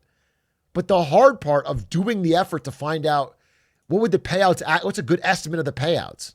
What is the actual chargeback rate? That's not here. And so it's just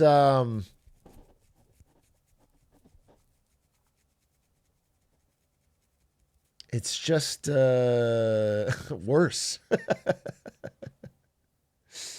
It's just worse. But it's like hidden worse. Like, in a world without AI, if you saw this, you're like, wow, you did a good job. You did a really good job. But the details are what is where the work comes from. And you don't really see that unless you're the expert. And they're supposed to be the expert.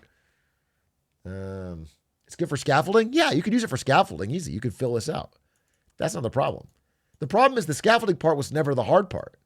For some people, it helps to have structure, and that's fine. But the hard part is like getting the details right, because that's what the difference between it being a good project or a bad one. Yeah, it's very insidious.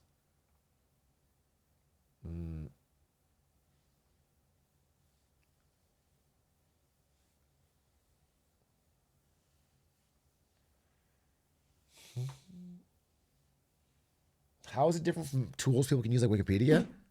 For school cheating, not that different, I guess. But for work, Wikipedia would not be very helpful. I can't imagine a work situation where I was asked to write a report on something or like come up with a proposal where I could just copy Wikipedia. Whereas ChatGPT can write me any proposal that I want. Just the details won't be right. It won't be correct on like what actually helps the business.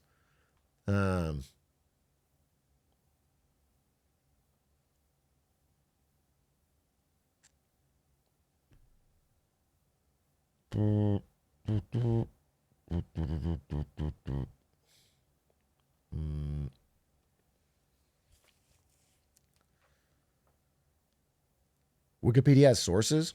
You guys are still talking like school people. The sources don't matter either. All that matters is whether or not the data that you're giving is going to be actionable and true in real life. It's not about citing sources. It's not about. It is just about is it useful?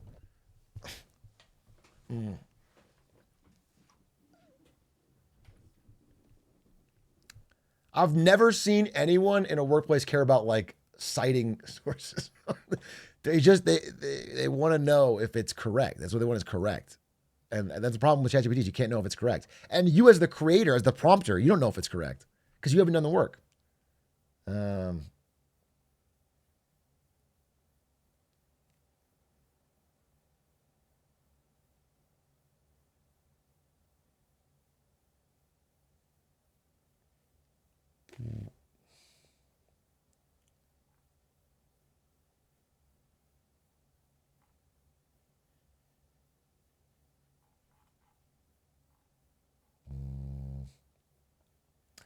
I had a student drop my class because I didn't allow AI use. That's crazy because, like, don't they just use it anyway if you don't allow it? Like, how the fuck are they going to.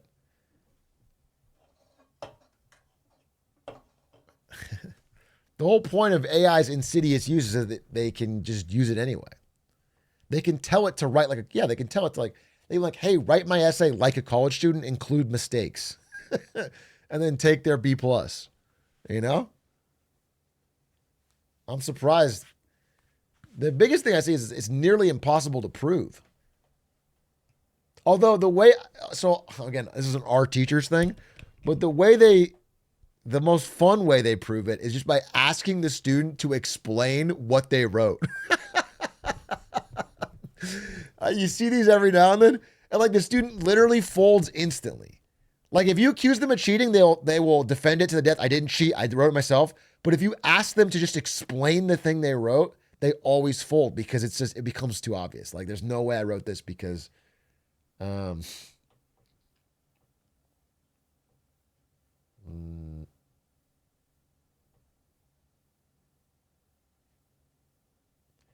work in manufacturing and I use Copilot for help with Excel formulas. That seems fine.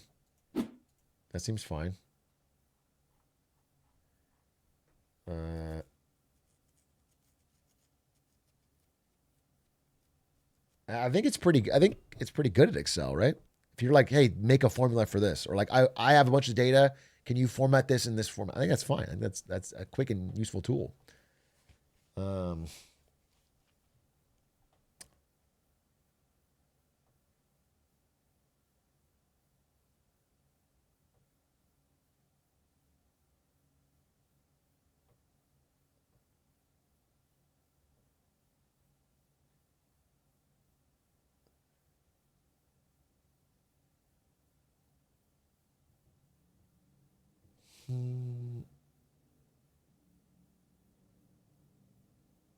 Oh, wait, I had one thing I want to say. I'll end this discussion on one thing.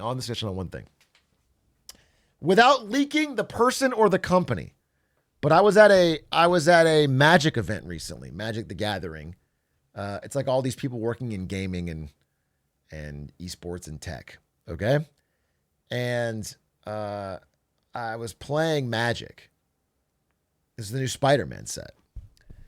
And one of the people was telling our little group about how an employee had been tasked at their company with doing the copywriting, writing the marketing copy for a new I'll say game for a new game. And it's on their website and it's on their press release and it's on their announcement. Okay. And that person wrote it with ChatGPT and they published it and then immediately took it down because they found out that they had gotten the lore wrong. Like ChatGPT had just created a fake story. Like it changed the story. And they said that the senior manager, like one of the executives, had basically yelled at this employee and said that, hey, if you do something like this and it's stuff that it should be copyrightable, but it's generated by AI, you can't copyright it. And you are at risk of voiding our copyright over these characters and trademarks. And if you void our copyright, you will get fired. Like there will be there's too much money at stake for you to do that. And so, or sued. Yeah, whatever. So, but it's a true story. It's a true story that just happened. Like it's happening in the real world. And this is like for a pretty big rollout. I don't want to say more to get anybody in trouble, but this is for a pretty big rollout. And so like this is happening. This work slop stuff is happening. I don't know if I have any deeper thoughts on it than that, but I thought it was interesting. Let me know if you have your own thoughts here on Twitch and in the comments below.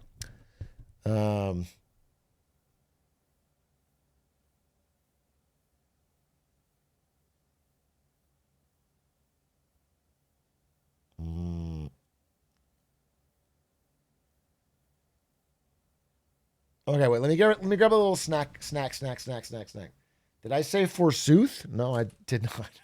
Are you just high? I did not say forsooth.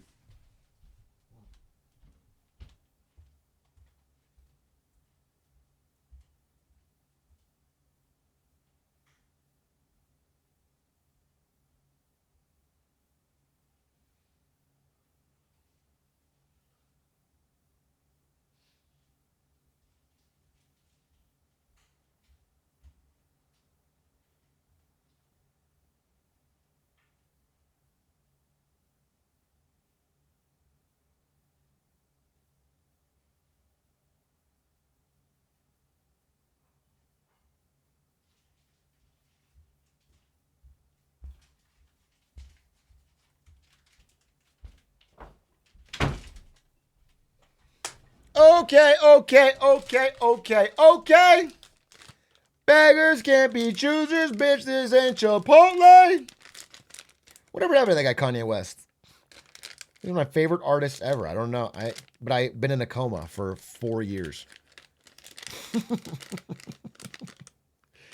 And I just woke up and I was just wondering, is he still making great music and helping inspire the youth? Only 4? Before that, I was in another coma. I was in an even longer coma. And then I woke up and bonked my head and went right back into a 4-year coma, if you can believe it. Really unfortunate timing. Really unfortunate timing. Damn, that's rough. Thank you. Tell you what's not rough. These tasty sour kiwis. Damn!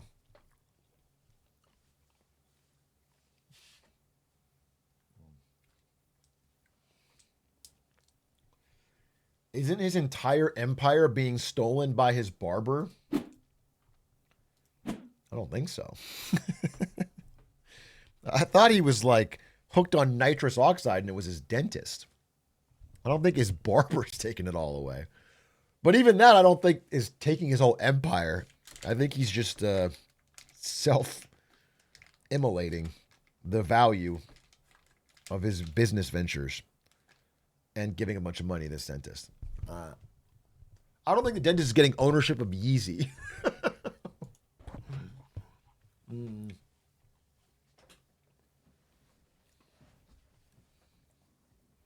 What's your top 5 Kanye songs? What's that song where it's him and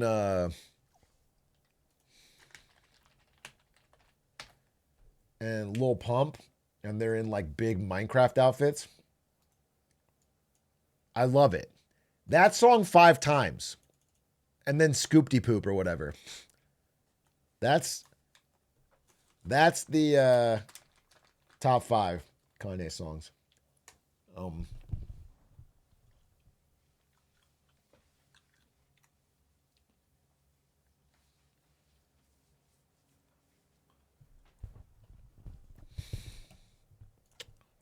Ooh. Ah. Ooh.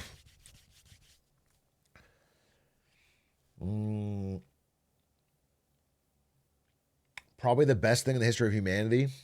The best thing in the history of humanity. You didn't mention 3 planes on the podcast. Curious? I was hiding it. Obviously, I'm hiding the truth. Well,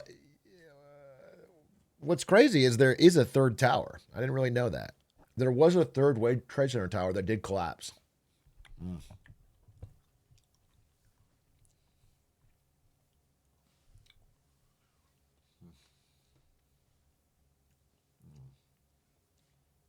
How deep does this go? That's just a fun fact. Yeah, but I didn't know that. I didn't know World Trade Center 7. I mean, it wasn't hit by a plane, yet it still collapsed. Because George Bush detonated the bombs.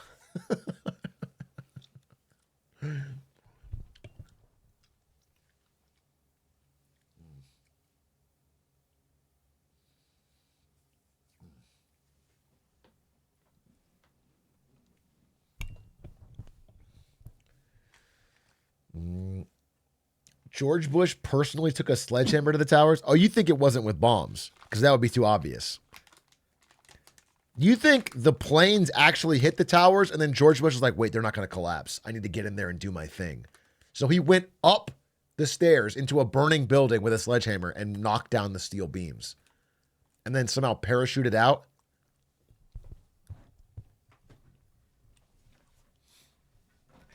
He hit golf balls into the support beams. Interesting. I'm not sure if any of this is true. I'm actually quite certain it's not.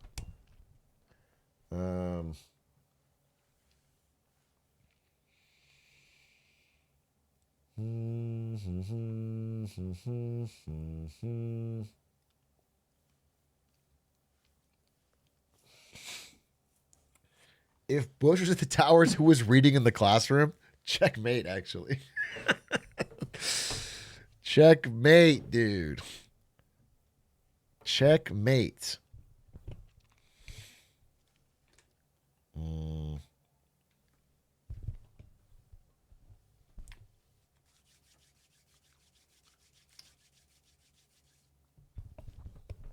He doesn't know the 4 Bush theory.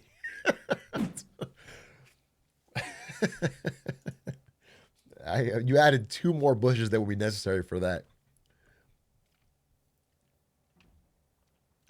George Bush caused 9/11 to get out of reading to children.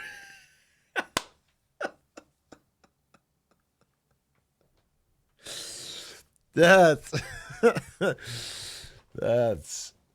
unnecessary. That's unnecessary.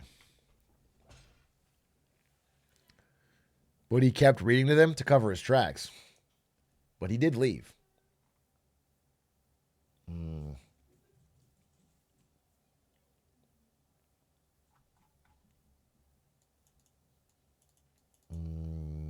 No president has read to children since. I think that's true. I think you're correct on that. He saw some big words coming up. George Bush reading a children's book, seeing some big words coming up, calls in the bombs.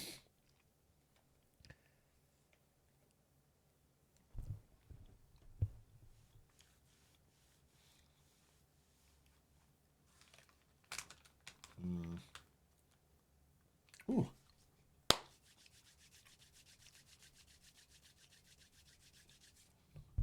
Damn, those are tasty.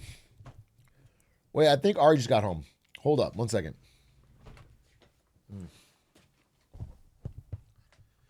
I think Ari just got home. I just want to say hey, real quick. Hey, babe. I heard you come in.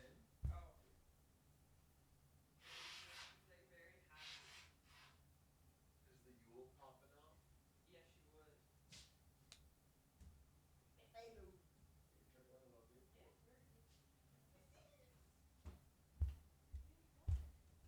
I've had her all day. Okay. Just want to say hi to my wife. All right, I did want to watch this UN speech. I did read about it, but I haven't watched it. I did want to watch this UN speech. And I heard it's a real banger. I heard it's a real heater, folks. Let me make sure if I can find it.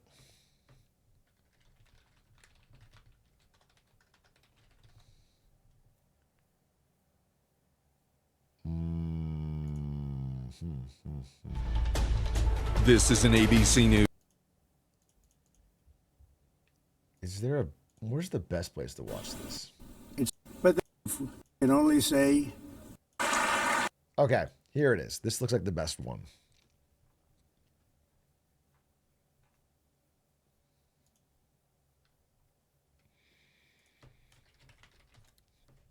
Dashboard.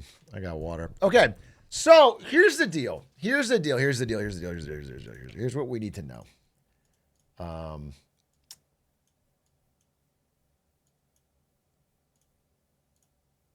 Special autism announcement. Okay?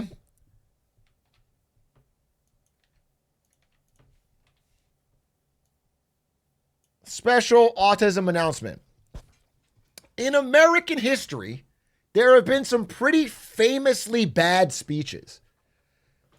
Lincoln's vice president, Andrew Johnson, showed up so drunk to his inauguration speech, had a drink in one hand and then sloppily kissed a Bible in the other, that it became known as the drunk vice presidential inaugural address. He drank heavily the night before, drank during, and drank after. They had to cover it up how drunk he was during his inauguration speech. By the way, only, 48 days after this inauguration speech, Lincoln was dead, and Andrew Johnson had to give another speech, taking over as president. He was drunk for that too. And this speech might have been even worse because he at no point talked about Lincoln. Lincoln had just been shot, and he talked about himself for like 45 minutes and how great he was and how important he was. Okay? So that's a pretty bad speech. But later on, William Harrison might have given the worst speech in American history because William Harrison gathered everybody in the cold, freezing rain and spoke for 2 hours. 2 hours 40, I think, in the cold, freezing rain about nothing, rambling about like history and Greco-Roman references, and then died. He got pneumonia and died. This is right after assuming the presidency. He like had the shortest presidency ever. It was like a few days. Okay, so there's some stinkers. George Bush, right at the beginning of what would be 20-year-long quagmire wars, giggity, had a mission accomplished speech where he said they had already accomplished it all. Okay? He came out and said it's done when it wasn't even close to done, bro. My entire life would go by before it was done. So we've had some bad speeches in American history, and I don't know that we can rank this up there with that. But the reaction, what I'm seeing about this speech is up there, okay? People are saying that Donald Trump's UN speech from yesterday is pretty bad. It's a pretty damning speech. Now, I've only seen recaps, only read about it. So I'm excited to watch it here with you today. There was some drama going into it, namely that the Donald Trump's escalator didn't work. Adish, I don't know if you can add a video of this, but as he was going into the UN building, the escalator didn't work. There was, accusations that it was sabotaged to stop him from getting up the stairs. Caroline Levitt said if someone intentionally stopped the escalator, they need to be fired and investigated immediately. It's dangerous. The UN's response, this is what their statement is that one of Trump's photographers was at the top of the escalator and they caused it to stop because they were like putting a camera in the thing. That's what they said, but I don't know, but there was an escalator drama. And then there was also teleprompter drama. So when Donald Trump got out there to give the speech, the teleprompter was apparently broken. And because the prompter was broken, I believe we got one of the most insane off the cuff speeches that a president's ever given to an address of all world leaders. So that's what we're about to watch. We're going to have to see it for ourselves.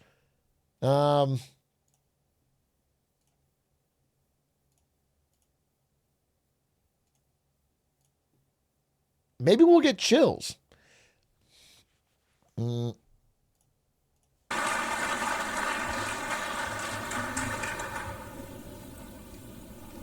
Thank you very much.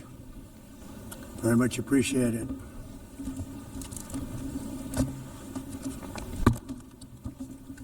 And I don't mind making this speech without a teleprompter because the teleprompter is not working. All right.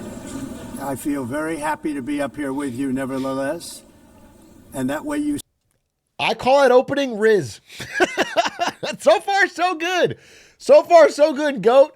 It's self-effacing. It's casual. You got the audience eating out of the palm of your hand. They're laughing. I'm assuming it's all uphill from here. speak more from the heart. I can only say that whoever's operating this teleprompter is in big trouble. He's killing. Bro, he's killing.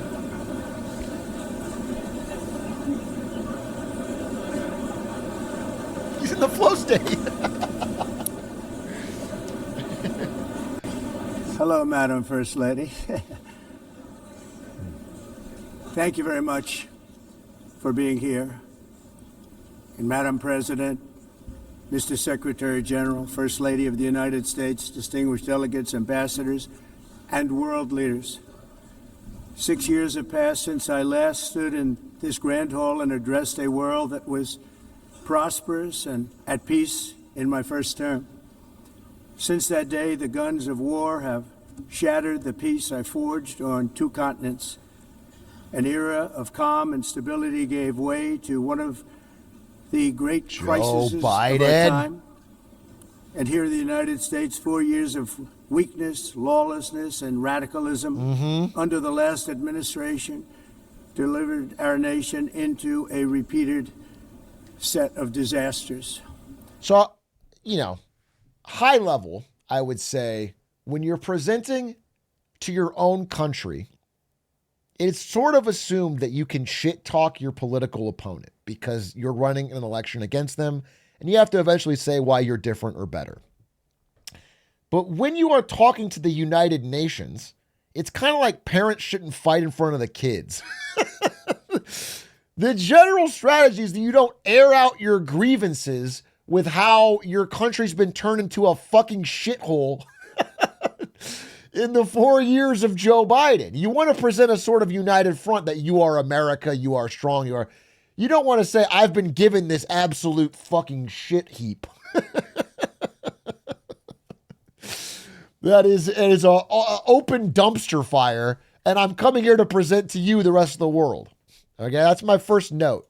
1 year ago, our country was in deep trouble. But today, just 8 months into my administration, we are the hottest country anywhere in the world. And there is no other country even close. America. Okay, so I'm sorry to pause, but my second note is, you should always with a speech maybe consider the audience. This audience is people who lead other countries. They're all very passionate about their own countries. Okay? So talking about how their countries are how your country was shitty 8 months ago, but now it's super hot and everyone else's country is not close, is just, what is the purpose? What are you trying to get at? Because the goal is, at the very least, get cooperation out of these people or get your goals advanced. This feels like bragging just to brag. America is blessed with the strongest economy, the strongest borders, the strongest military, the strongest friendships, and the strongest spirit of any nation on the face of the earth. This is indeed the golden age of America. We are rapidly reversing the economic calamity we inherited from. Rubio looks fucking exhausted. Secretary of State Rubio looks fucking exhausted with this. But it's just funny to consider the audience. Like, these are all world leaders. Why are you telling them how their countries are so shit by comparison? What do you hope to gain? The previous administration, including ruinous price increases and record-setting inflation. Inflation like we've never had before. Under my leadership, energy costs are down. Gasoline prices are down. Grocery prices are down. No. Mortgage rates are down. No. And inflation has been defeated. The only thing that's up is the stock. Inflation is defeated? Even Melania's.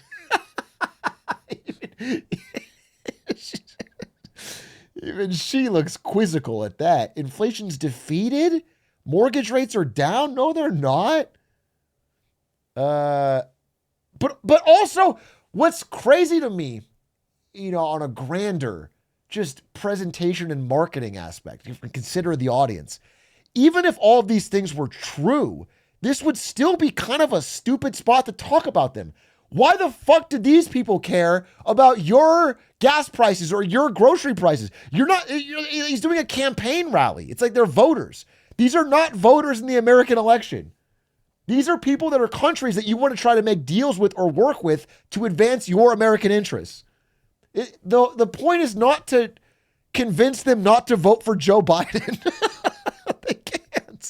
They can't vote. Market, which just hit a record high.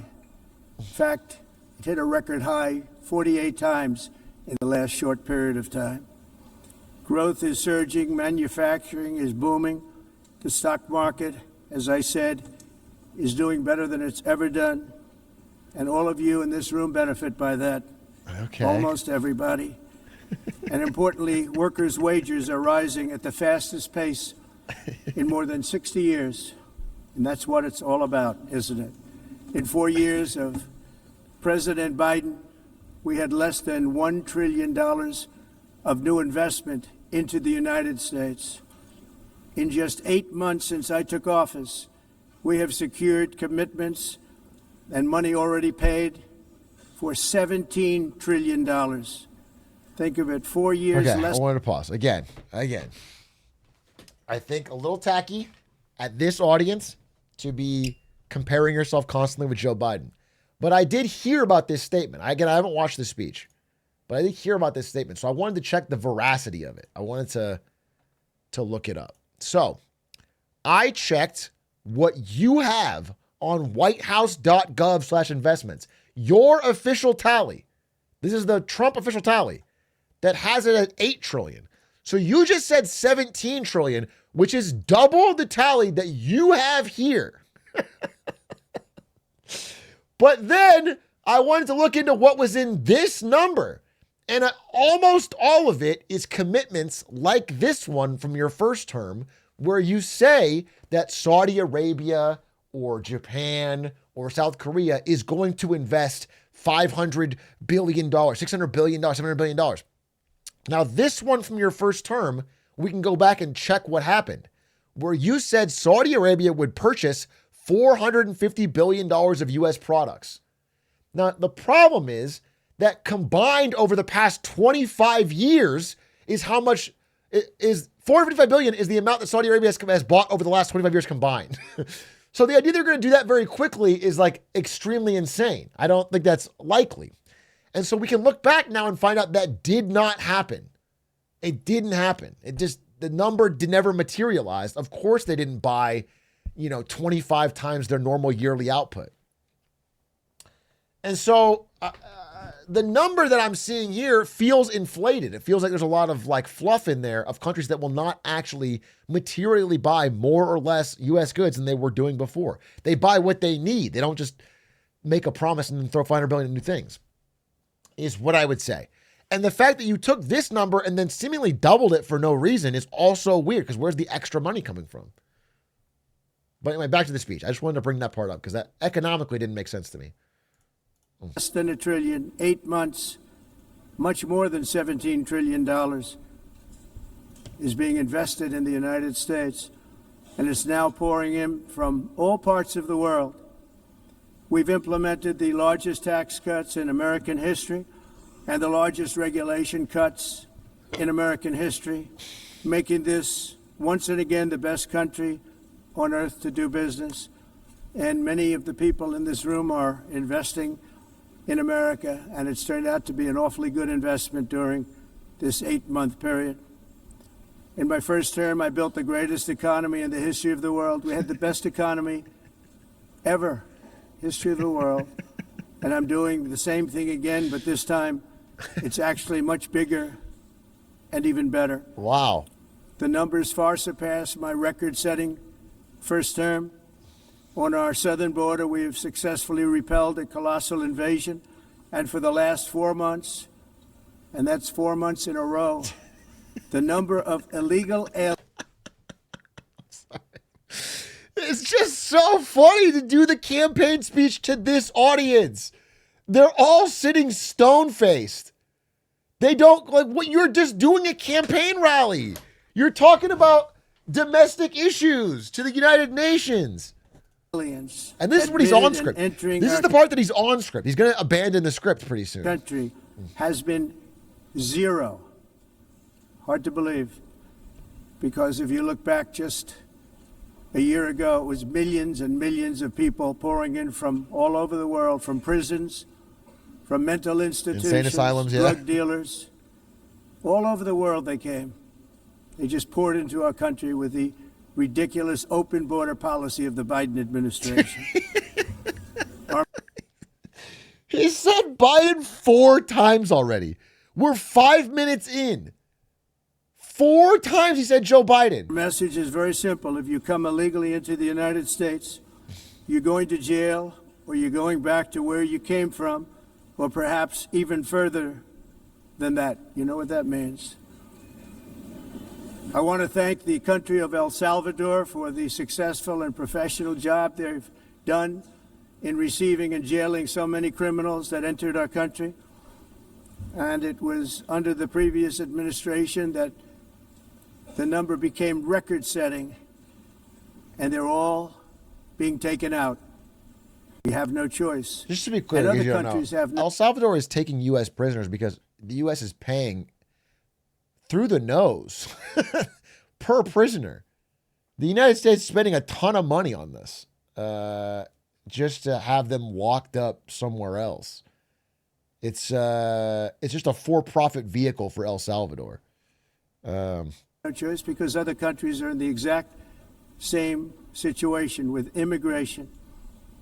It's destroying your country, and you have to do something about it. On the world stage, America is respected again like it has never been respected before. You think You about shouldn't have to say that to the United 2 years Nations. ago, 3 years ago, 4 years ago, or 1 year ago, we were a laughingstock all over the world.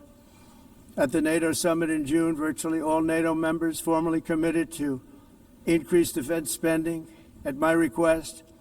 from 2% to 5% of GDP, making our alliance far stronger and more powerful than it was ever before. In May, I traveled to the Middle East to visit my friends and rebuild our Did he end partnerships 7 in wars? the Gulf and those valued relationships with Saudi Arabia, Qatar, and the UAE and other countries are now, I believe, closer than ever before.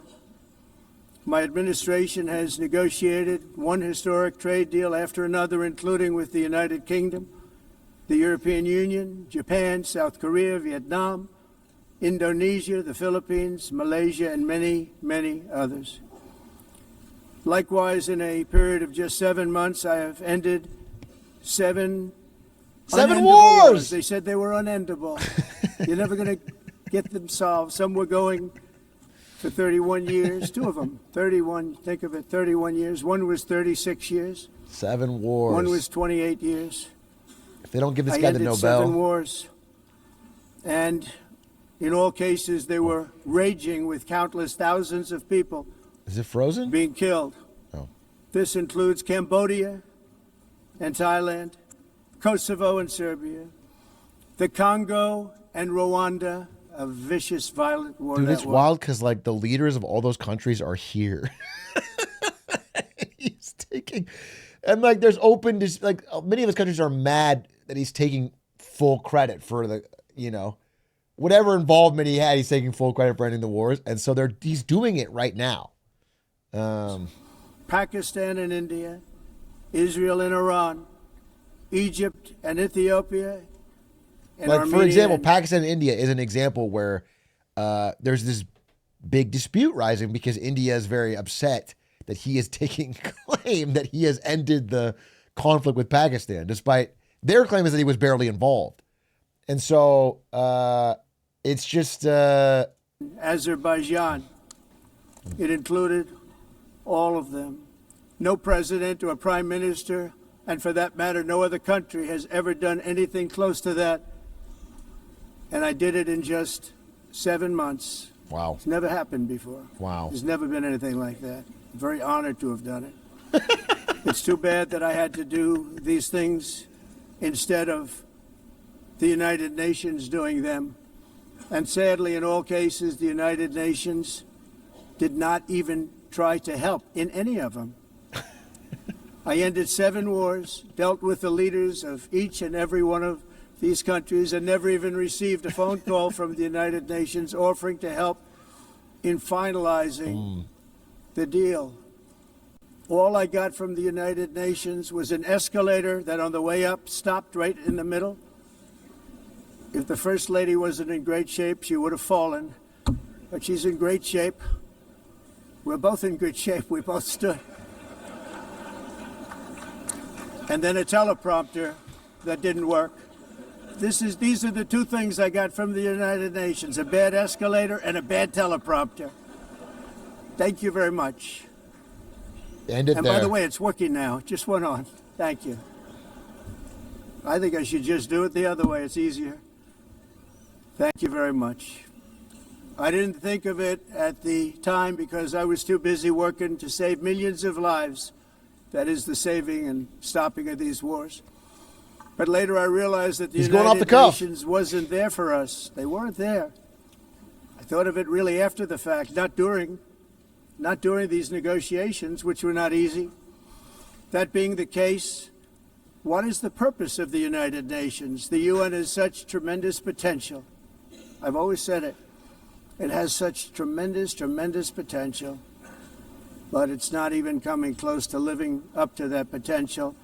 For the most part, at least for now, all they seem to do is write a really strongly worded letter and then never follow that letter up. It's So that's empty words, true. And empty words don't solve war. The only thing that solves It is war true and the war- UN has been pretty diminished in its capability of doing something, but it's largely because the most powerful nations in it don't contribute. They have to back up what the UN said. The whole point of the UN has no military authority of its own. Like it it's the same thing as government. It only works insofar as everyone involved agrees to abide by its rules. If they choose not to, or they choose to ignore it, then it has no real power. So it's like, there's truth to this, but it's also you are causing the problem that you yourself are calling out.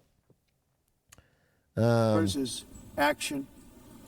Now, after ending all of these wars and also earlier negotiating the Abraham Accords, which is a very big thing for which our country received no credit, never receives credit.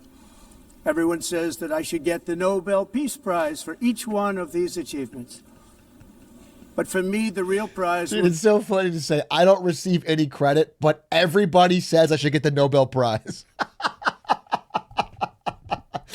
To simultaneously be an unheard of victim, but also that everybody in the world is singing your praises is would think impossible, but he's done it. Many people are saying that I deserve the Nobel Prize for each one. So he deserves at least 7 Nobel Prizes. Be the sons and daughters who live to grow up with their mothers and fathers, because millions of people Dude, he are no wants the longer Nobel being killed so badly. in endless and I almost respect the hustle. You know, I think if half of you wanted something as bad as Trump wants the Nobel Prize he hasn't earned, you would be out there hustling. Okay? You need the grind set that he has for this Nobel Prize. glorious wars. What I care about is not winning prizes, it's saving lives. We saved millions and millions of lives with the 7 wars. And we have others that we're working on, and you know that. Many years ago, a very successful real estate developer in New York, known as Donald J. Trump, I bid on the rent. I was like, who's he talking about?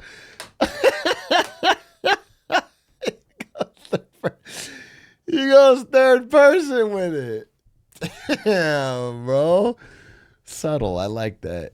I like that. Renovation and rebuilding of this very United Nations complex. I remember it so well. I said at the time that I would do it for $500 million, rebuilding everything. It would be beautiful. I used to talk about, I'm going to give you marble floors. They're going to give you terrazzo. I'm going to give you the best of everything. You're going to have mahogany walls. They're going to give you plastic. But they decided to go in another direction, which was much more expensive at the time, and which actually produced a far inferior product.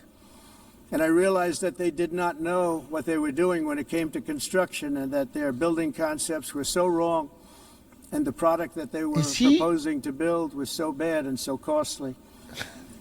It was going to cost them a fortune. He's hashing out like a 25-year-old grudge that the UN didn't hire him to remodel the building. You're the president right now, in front of world leaders, most of whom weren't even the leaders at the time. What are you talking about? And I said, and wait till you see the overruns. Well, I turned out to be right. They had massive cost overruns and spent between $2 and $4 billion on the building, and did not even get the marble floors that I promised them. You walk on terrazzo. Do you notice that? As far as I'm concerned, frankly, looking at the building and getting stuck on the escalator, they still haven't finished the job. They still haven't finished. That was years ago. The project was so corrupt that Congress actually asked me to testify before them on the tremendous waste of money, because it turned out that they had no idea what it was, but they knew it was anywhere between $2 and $4 billion as opposed to $500 million with a guarantee. But they had no idea, and I said it cost much more than $5 billion. Unfortunately, many things in the United Nations are happening just like that, but on an even much bigger scale, much, much bigger. Very sad to see. Whether the UN can manage to play a productive role, I've come here today to offer the hand of American leadership and friendship to any nation in this assembly that is willing to join us in forging a safer, more prosperous world. And it's a world that we'll be much happier with, A dramatically better future is within our reach. But to get there, we must reject the failed approaches of the past Joe Biden. and work together to confront some of the greatest threats in history. There is no more serious danger to our planet today than the most powerful and destructive weapons ever devised by man, of which the United States, as you know, has many. Just as I did in my first term, I've made containing these threats a top priority, starting with the nation of Iran. My position is very simple. The world's #1 sponsor of terror can never be allowed to possess the most dangerous weapon. That's why, shortly after taking office, I sent the so-called Supreme Leader a letter making a generous offer. I extended a pledge of full cooperation in exchange for a suspension of Iran's nuclear program. Okay. The regime's answer was to continue their constant threats to their It's right there.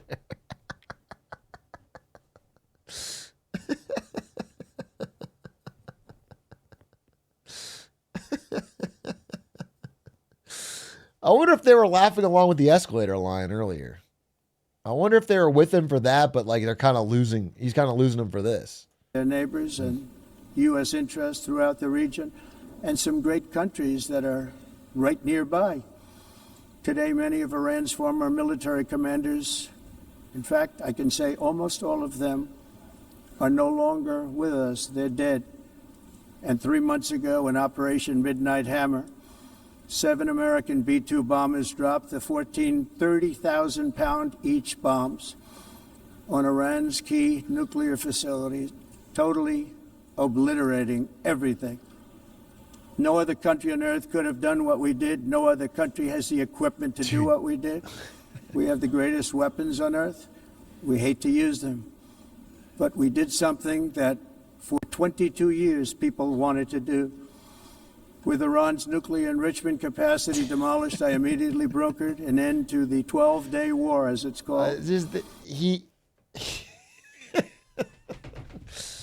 This is like minutes after openly campaigning for a fucking Nobel Peace Prize. But it's also just a deep misunderstanding of like what you could gain out of this meeting. This all seems so very short-term and ego-driven. It's like a kind of a tough guy routine. But the point is other people in this room have their own ability to make actions and decisions in countries. And nothing about this is positioning you as a reliable partner or ally or someone. Like, they may have to work with you because the United States has an enormous economy and financial interests and military power, but it's like making it unappealing. It's between Israel and Iran, with both sides agreeing to fight no longer. As everyone knows, I have also been deeply engaged in seeking a ceasefire in Gaza. Have to get that done. Have to get it done. Unfortunately, Hamas has repeatedly rejected reasonable offers to make peace. We can't forget October 7th, can we? Now, as if to encourage continued conflict, some of this body is seeking to unilaterally recognize a Palestinian state. The rewards would be too great for Hamas terrorists for their atrocities. This would be a reward for these horrible atrocities. It's real guy now. Including October 7th, even while they refuse. It's very funny to cut to him being like, this guy's fucking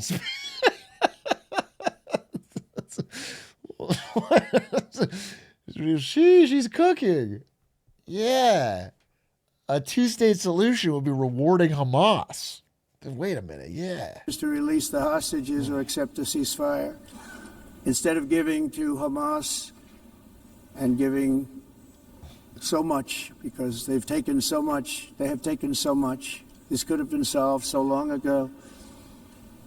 But instead of giving in to Hamas's ransom demands, those who want peace should be united with one message: release the hostages now. Just release the hostages now. Wow. Chills.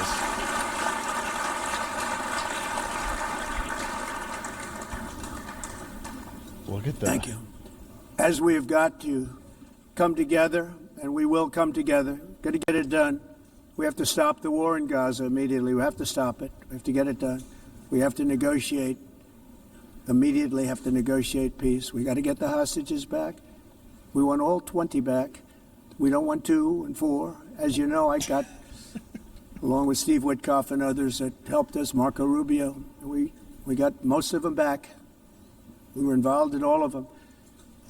But I always said the last 20 are going to be the hardest, and that's exactly what happened. We have to get them back now. We don't want to get back 2, and then another 2. You and called then that one, the and then 3. last 20 were going to be the This hardest? process. No, we want them all back, and we want the actually 38 dead bodies back too. Those parents came to me, and they want them back, and they want them back very quickly and very badly, as though they were alive. They want them. They want them every bit as much as if their son or daughter were alive. I've also been working relentlessly, stopping the killing in Ukraine. Oh, let's hear about this. I thought that would be, of the 7 wars that I stopped, I thought that would be the easiest because of my relationship with President Putin, which had always been a good one. I thought that was going to be the easiest one. But, you know, in war, you never know what's going to happen. There are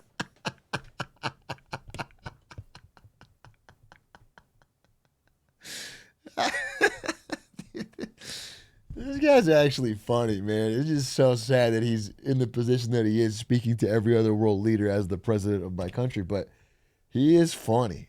He is funny. You were the one that said it would be day one so many times. So many times. It was the number one most repeated promise, is how the war in Ukraine never would have happened and you're going to get it done day one. There was lots of surprises, both good and bad. Everyone thought Russia would win this war in 3 days. But So, like, just to be clear, super clear, is like, if you're someone who's like, well, with war, you never know. Don't tell everybody how easy it would be. Don't tell everybody how it's so easy and you're going to do it on day one. If you are of the opinion that, like, listen, these are things you can't predict, then don't predict it. work out that way. It was supposed to be just a quick little skirmish. It's not making Russia look good. It's making them look bad. No matter what happens from here on out, this was something that should have taken a matter of days, certainly less than a week.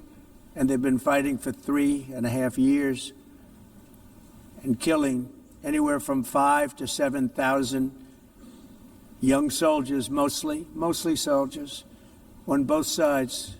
Every single week, from 5,000 to 7,000 dead young people, and some in cities, much smaller numbers, where rockets are shot, where drones are dropped.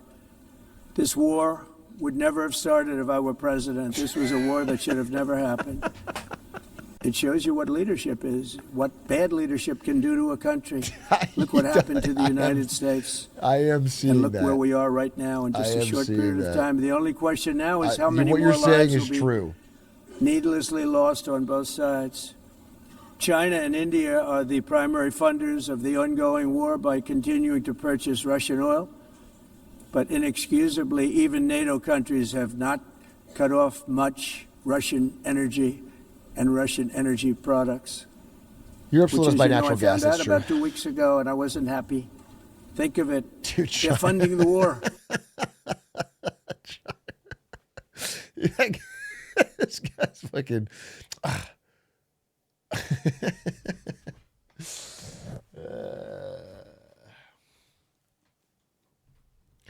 I mean, okay, I want to explain. He is correct that Russia is funding itself by selling oil to India and China. That is correct. Though it's worth saying that what's gets sold to India is getting resold often back to Europe and other places, because that is just the way the oil market works, and you're never going to fully sanction a country that has the scale of Russia. But what he's implying with that statement is, if I don't know, shame or bully India and China here, they will stop buying their best source of oil. Like, China has Vladimir Putin at their parades. They're just simply not going to, they're not going to stop buying Russian oil. They love the deal. They don't care. Like, what is, you know what I'm saying? Against themselves. Who the hell ever heard of that one? So, like, if it is your number one strategic priority as a president to defund Russia and you need China to stop buying their oil, then in the real world, in real politic, you would have to go to China with an offer of something they want. You'd have to, stop selling arms to Taiwan or something to get them to buy less oil. Like, there's probably some deal you could make, but if the idea that you're going to get up at the UN and shame them into stop buying one of their largest sources of oil is crazy. It's not working. And that's only if your number one priority was cutting off oil sales. In the event that Russia is not ready to make a deal to end the war, then the United States is fully prepared to impose a very strong round of powerful tariffs, which would stop the bloodshed, I believe, very quickly. But for those tariffs to be effective, European nations, all of you are gathered here right now, would have to join us in adopting the exact same measures. I mean, you're much closer to the city. We have an ocean in between. You're right there. And Europe has to step it up. Dude, Russia on their phone? Are they recording this? Are they trying to cancel him on Red Sky? What is this? They're live streaming. They're on Zoom with Putin. In between. You're right there. So the thing is, again, same thing. The speech is not recognizing the reality of the different countries. The thing is that it is much easier for the United States to not have any energy ties to Russia because we are a big energy producing country. We create a ton of natural gas and oil and have other sources of imports. It's much more difficult for Europe. So the replacements they can get, I mean, they're buying more American natural gas, but it's just a closer supplier of things they need. They can't not get the energy. And so it's, whether they're getting it through India or not. Well, if they want to support the war in Ukraine, they can do it. I'm just saying the difficulty is higher and the costs are higher. So it's just easier to say in words here. And Europe has to step it up. They can't be doing what they're doing. They're buying oil and gas from Russia while they're fighting Russia. It's embarrassing to them, and it was very embarrassing to them when I found out about it, I can tell you that. But they have to immediately cease all energy purchases from Russia. Otherwise, we're all wasting a lot of time. So again, and this is a broader take on the vibe of this room, right? So if you are in this room talking shit on China and India, two large economies, and Europe, like what I'm saying is, who are the allies? Who are the people you're trying to build as your coalition? As you go around the globe one by one and shit on them in this speech, I just don't know where you see the people flocking to your side. I get Israel guy was nodding. Israel guy thought he was spitting. But outside of that, which is a relatively small country, does have influence in the Middle East, but ready to discuss this. We're going to discuss it today with the European nations, all gathered here. I'm sure they're thrilled to hear me speak about it, but that's the way it is. I like to speak my mind and speak the truth. As we seek to reduce the threat of dangerous weapons today, I'm also calling on every nation to join us in ending the development of biological weapons once and for all. And biological is terrible, and nuclear is even beyond, and we include nuclear in that. We want to have a cessation of the development of nuclear weapons. We know, and I get to view it all the time. Sir, would you like to see? And I look at weapons that are so powerful that we just can't ever use them. If we ever use them, the world literally might come to an end. There would be no United Nations to be talking about. There would be no nothing.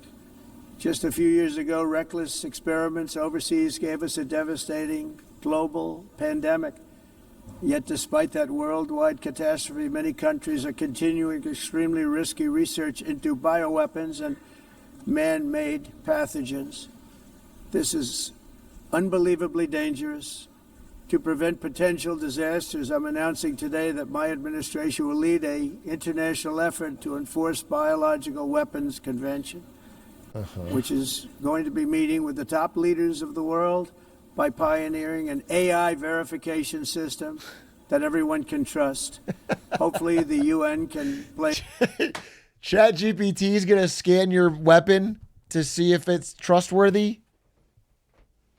That's how we're going to know whether or not it's a bioweapon or not.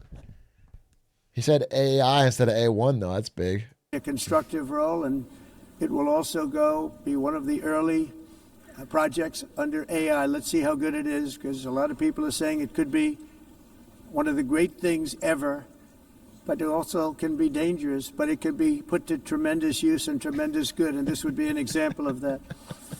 Not only is the UN not solving the problems it should, too often, it's actually creating new problems for us to solve. The best example is the number one political issue of our time, the crisis of uncontrolled migration.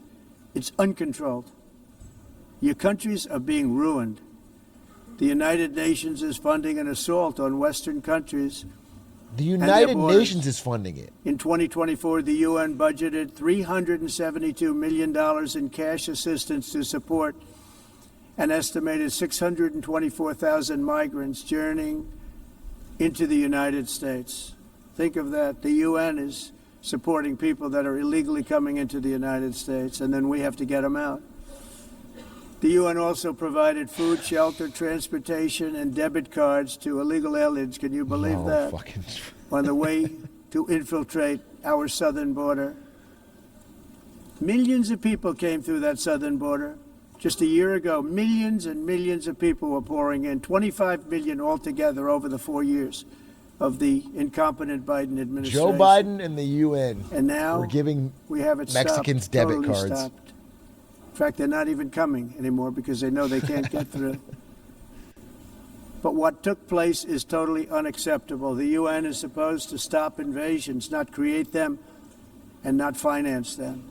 In the United States, we reject the idea that mass numbers of people from foreign lands can be permitted to travel halfway around the world, trample our borders, violate our sovereignty, cause unmitigated crime, and deplete our social safety net. We have reasserted that America belongs to the American people, and I encourage all countries to take their own stand in defense of their citizens as well. You have to do that because I see it. You gotta do it. I'm not mentioning names. I see it, and I can call every single one of them out. You're destroying your countries. They're being destroyed. Europe is in serious trouble. They've been invaded by a force of illegal aliens like nobody's ever seen before. Illegal aliens are pouring into Europe. Nobody is ever, and nobody's doing anything to change it, to get them out. It's not sustainable. And because they choose to be politically correct, they're doing just absolutely nothing about it. He keeps looking over it. And I have to say, I look at London where you have a terrible mayor, terrible, terrible mayor. And it's been so changed, so changed. Now they want to go to Sharia law. Okay. But you're in a different country. You can't do this. So I wanted to talk about this specifically because, I wanted to check in on what's going on in London. Jolly old London, what's going on? Because people do say there's problems in London. So I wanted to see. So London, what was the issue? And he's saying it's the mayor. It's the mayor is trying to put on Sharia law. If you were to guess what the citizens of London actually thought their biggest problems were, do you think you could do it? Number one woke mayor, that's true. They said persistent housing crisis and a high cost of living, aka rent and mortgages, which is a shocker to me because I really thought it was the Sharia law. I thought it was but it turns out, like most places, it's again economics. It's housing and high cost of living. Their mayor, Sadiq Khan here, is Muslim. However, I looked up his policies, and not only is he not doing Sharia law, he's like openly trying to get Britons to drink more by creating Sharia law would ban drinking. He's creating a summer streets fund to try and get more bars and tourism going. He's like trying to create a pub crawl network. No, I'm not endorsing this guy. I just, because again, I think London is going through an economic crisis. It's probably not being addressed. The inequality gap in London is getting really bad. It's impossible to live for a regular working person.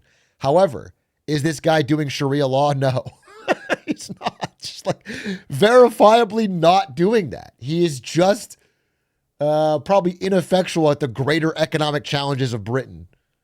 And is, doing small stakes, normal stuff to help London. So I would have to judge that as false. That both the immigration and their suicidal energy ideas Shabir will be Allah. the death of Western Europe if something is not done immediately. This cannot be sustained. What makes the world so beautiful is that each country is unique. But to stay this way, every sovereign nation must have the right to control their own borders. You have the right to control your borders, as we do now, and to limit the sheer numbers of... Listen, I want just a little comment on this in general. It's because it's a constant talking point. Like immigration did surge in America in 20 and 2021, like right after COVID. There was an abnormal amount of immigration. And I am supportive of a border policy that you can have that is you can control or constrain or whatever. Immigration is good for a country in general economically, but there can be a amount that a country can support and you try to keep it around that band. But the problems that are causing these rising anger in a lot of Western European countries and here come back to the same thing I just showed in that slide. The real problems are cost of living, rent, mortgages, all that stuff, okay? And they're being blamed on immigration and borders. Like that, they're being redirected in that direction. And just as an example of why that won't solve the problem, even if you were to somehow perfectly control that and lock down your border, like we have a much lower rate of border crossings right now, and we have not changed anything positively economically in America. Like the problems right now, it's a perfect example of how that doesn't fix the problem. It's not related. It is not the problem. It's just a scapegoat. You can solve that quote unquote problem completely, and it will not change the fundamental thing that is making you angry. Grocery prices are going up. Inflation is going up. Housing prices are out of control. The economy is slowing down. None of these things are being improved by this constant rhetoric around immigration. It hasn't changed anything. It makes people feel good in the moment, I guess, if that's like, if you can punch down, but it's not solving the problem. And so I think this is just fanning the flames of that in other countries. Migrants entering their countries and paid for by the people of that nation that were there and that built that particular nation at the time. They put their blood, sweat, tears, money into that country, and now they're being ruined. Proud nations must be allowed to protect their communities and prevent their societies from being overwhelmed by people they have never seen before, with different customs, religions, with different everything.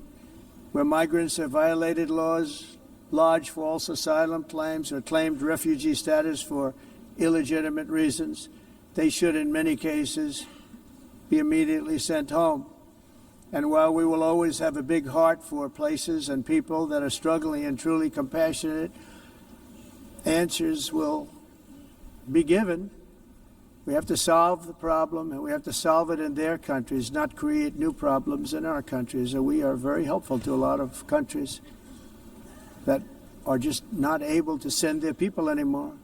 They used to send them to us in caravans of 25, 30,000 people each.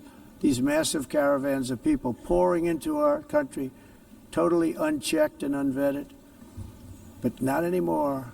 According to the Council of Europe in 2024, almost 50% of inmates in German prisons were foreign nationals or migrants. In Austria, the number was 53% of the people in prisons were from places that weren't from where they are now. In Greece, the number was 54%, and in Switzerland, beautiful Switzerland, it's 70. NYT said he went 4x over his time for this speech. He had a lot to say. He had a lot to say, bro. He had a lot to say. 2% of the people in prisons are He had to from outside tell of each country Switzerland. individually. When your prisons are filled with so-called asylum seekers who repaid kindness, and that's what they did. They repaid kindness with crime. It's time to end the failed experiment of open borders. You have to end it now. See, I can tell you, I'm really good at this stuff. Your countries are going to hell. In America, we've taken bold action. So that's the iconic line. I'm really good at this stuff. Your countries are going to hell while looking out at the United Nations. It's just fucking crazy. And it's like comically unheard of in the history of the United Nations or in the history of the United States addressing its allies, its so-called allies. It's crazy. It's crazy. I feel like I get caught up too much in like the details of what the specifics of what he's saying, but like the grand scheme of it is crazy. Like, what is the purpose of this? What is the goal? Why are we?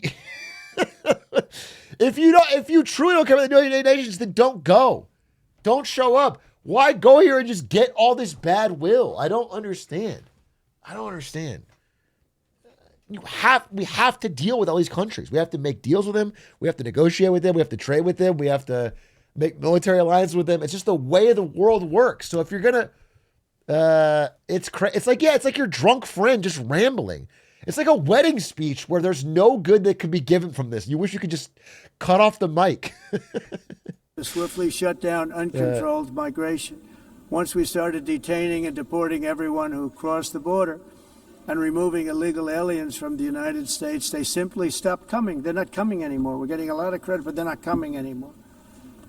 This was a humanitarian act for all involved because on the trips up, thousands of people a week were dying.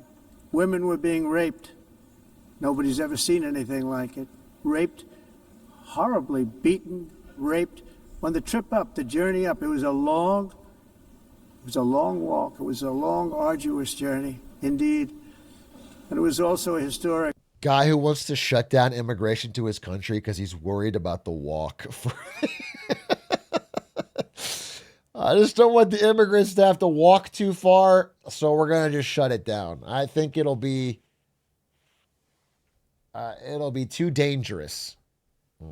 Victory against human trafficking throughout the region. What we did was a victory, and we saved so many lives of people that wouldn't make the journey. That journey was loaded up with death. Loaded up with death. Dead bodies all along the roads of jungles to get up. They go through jungles, they go through areas so hot you couldn't breathe. They were dying of suffocation, areas so hot that you couldn't breathe. Dead bodies all over. By them not coming, we're saving tremendous numbers of lives. My people have done a fantastic job in doing what they did, and the American public agrees with it. I mean, I was very proud to see this morning I have the highest poll numbers I've ever had. Part of it is because of what we've done. No. I'm sorry, but no. That's not true, bro. That is not true. I'm sorry, but that is incorrect. And we could pull from anywhere. We could pull from literally Fox News had you underwater on their pull in the one-on-one. There's no. I'm trying to pull the Fox News one. But there's just no. Everything's. I mean, this is okay. This is on the economy, but here, let's see.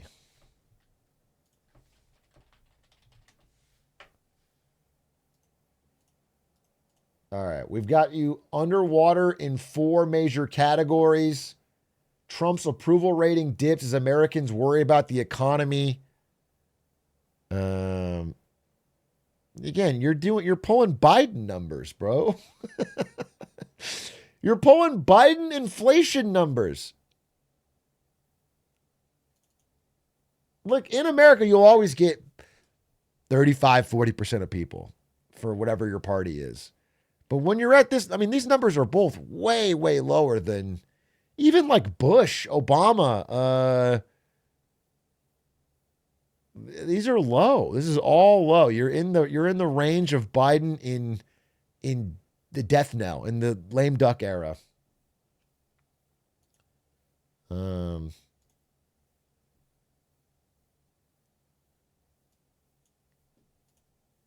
Fact check the Austrian and German prison stats. I won't. I will trust my president implicitly. Sorry, fucking liberal. Everything he said was true. On the border, I guess the other part is what we've done on the economy. Joe Biden's policies empowered murderous gangs, human smugglers, child traffickers, drug cartels, and prisoners from all over the world. The previous administration also lost nearly 300,000 children. Think of that. They lost more than 300,000 children. Dude, it's like getting up in front of the kids and just shitting on your ex-wife for 2 hours. Just like a rambling about your, stop talking about Joe Biden. Children who were trafficked into the United States on the Biden watch, many of whom have been raped, exploited, and abused, and sold. Sold. Nobody talks about that. The fake news doesn't write about it. With many others, young children who are missing or dead. And we found a lot of these children, and we're sending them back, and we've been sending them back to their parents. They said, nobody knows who they are. They said, where do you come from? And they'll give us a country, and we'll find out, and we'll figure it out, and we'll bring them back to their homes. And the mother and father rush to the door, and their tears in their eyes. They can't believe that they're seeing their son or daughter, their little son or daughter again. We've done almost... It's crazy. This is crazy because listen, it's just crazy to be, immigrants are the problem. We're closing our border. We're keeping them out. But also I'm doing it because I'm a humanitarian who wants to help all these immigrants not get hurt on their travels and get these kids back home to their parents who are missing them. Like I'm really doing It's like, just pick a lane, bro. It's crazy to imply that this is like some... It's not like voters will punish you for saying, I'm America only. I'm America first. And it doesn't matter. If they're from somewhere else, I have to close the border. Voters will give you that. But the idea that you're going to go another step and be like, I'm doing is heroic. It's because of these people, those lives that I'm saving. 30,000 of them so far. Any system that results in the mass trafficking of children is inherently evil. Yet that is exactly what the globalist migration agenda has done, and it's what it's all about.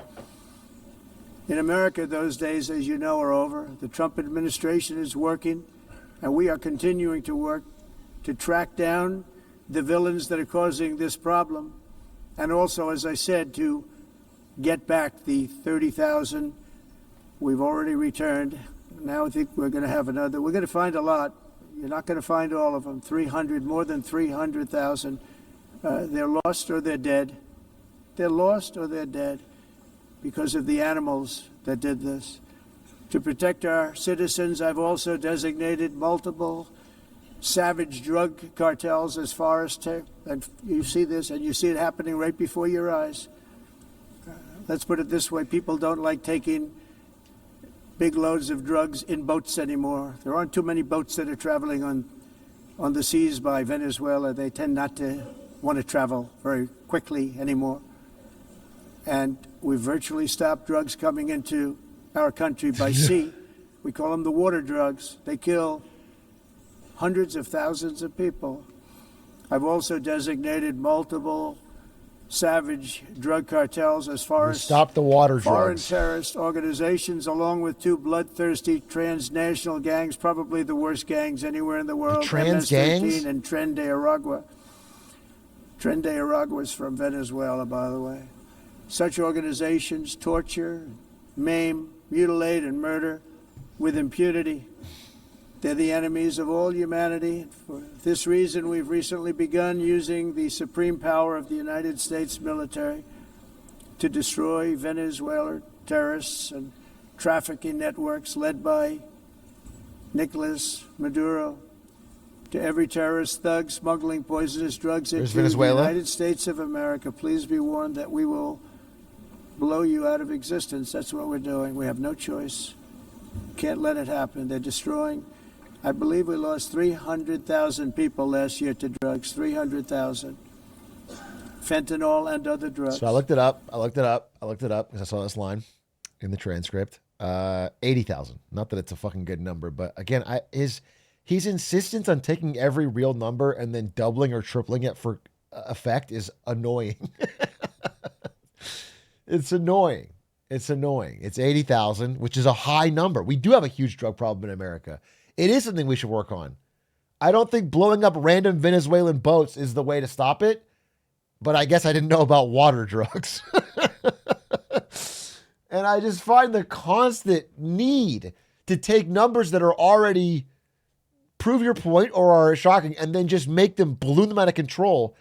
It reduces trust in every sentence. Each boat that we sink carries drugs that would kill more than 25,000 Americans. We will not let that happen. Energy is another area where the United States is now thriving like never before. We're getting rid of the falsely named renewables. By the way, they're a joke. They don't work. They're too expensive. They're not strong enough to fire up the plants that you need to make your country great. The wind doesn't blow. Those big windmills are so pathetic and so bad, so expensive to operate. And they have to be rebuilt all the time, and they start to rust and rot. Most expensive energy ever conceived, and it's actually energy. You're supposed to make money with energy, not lose money. You lose money, the governments have to subsidize. You can't put them out without massive subsidies. And most of them are built in China, and I give China a lot of credit. They build them, but they have very few wind farms. So why is it that they build them and they send them all over the world, but they barely use them? You know what they use? Coal? So I wanted to check on that as well. You know, it's a pretty bold claim. China makes most of the world's solar and wind and exports it all over the world, but he's saying they don't actually use it themselves. So I pulled the data in an Excel sheet here. And then I sorted it. This is wind farm capacity by country by megawatts. And I sorted it by who had the most. And at the top is China, both in terms of operating wind farms, also under construction wind farms, also prospective total pre-construction plus announced wind farms. So they make the most, use the most, and are building the most. Now, it is true that China also has a fuck ton of coal. They have a ton of everything. I mean, China is doing everything. China is doing the most nuclear. They are doing the most solar. They're doing the most wind. They're doing first or second most coal. They're doing everything because China just cares about energy independence. That's what they want more than anything else. They just want it all. They want every source of energy. More than they care about environmental impacts. They just care about energy. But the statement that they don't use wind is not true. It's just, they use a ton of wind. They use a ton of solar.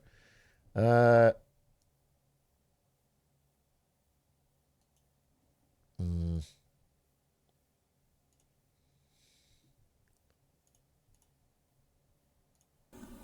use gas, they use almost anything, but they don't like wind. But they sure as hell like selling the windmills. Europe, on the other hand, is a long way to go, with many countries being on the brink of destruction because of the green energy agenda. And I give a lot of credit to Germany. Germany was being led down a very sick path, both on immigration, by the way, and on energy. They were going green, and they were going bankrupt. And the new leadership came in, and they went back to where they were, with fossil fuel and with nuclear, which is good. But they It's haven't, now though, safe. actually. I do want them to go You back can to do it nuclear, but they have not properly. done that yet. But they went back to where they were, and they opened up a lot of different plants, that's not true energy either. plants, energy-producing plants, and they're doing well. I give Germany a lot of credit for that. So, but they don't deserve the They've credit said because they're this not is a doing it. Disaster! What's happening? They were going all green, all green. They haven't done it. is They full haven't, bankrupt. don't give them any That's credit what because it they haven't done it. represents. And it's not politically correct. I'll be very badly criticized for saying it, but Actually, just I'm to be here to- clear about what's going on in Germany is also in an economic problem. They've made no real progress on energy, and they are doing similarly to what Trump is doing. They have a rising party blaming immigrants for all the problems that is leading right now. The AfD is like number one. There's not an election for a while, but you know, if there were one held today, they would have substantial gains. So, yeah, I mean, I don't think Germany's on a great. I wouldn't say give them a ton of credit. I would say Germany is headed for, without substantial change, a rise in the AfD. To tell the truth, I don't care. It doesn't matter to me. I'm in New York City. I'm feeling a lot safer. Crime, we're getting crime down. And by the way, speaking of crime, Washington, D.C. Washington, You can go to the D.C. restaurants. was the crime capital of America. Now it's after 12 days, it's a totally safe city. Everyone's going out to dinner. They're going out to restaurants. Your wife can walk down the middle of the street with or without you. Nothing's going to happen. My people have done a fantastic job. And yes, I called in the National Guard.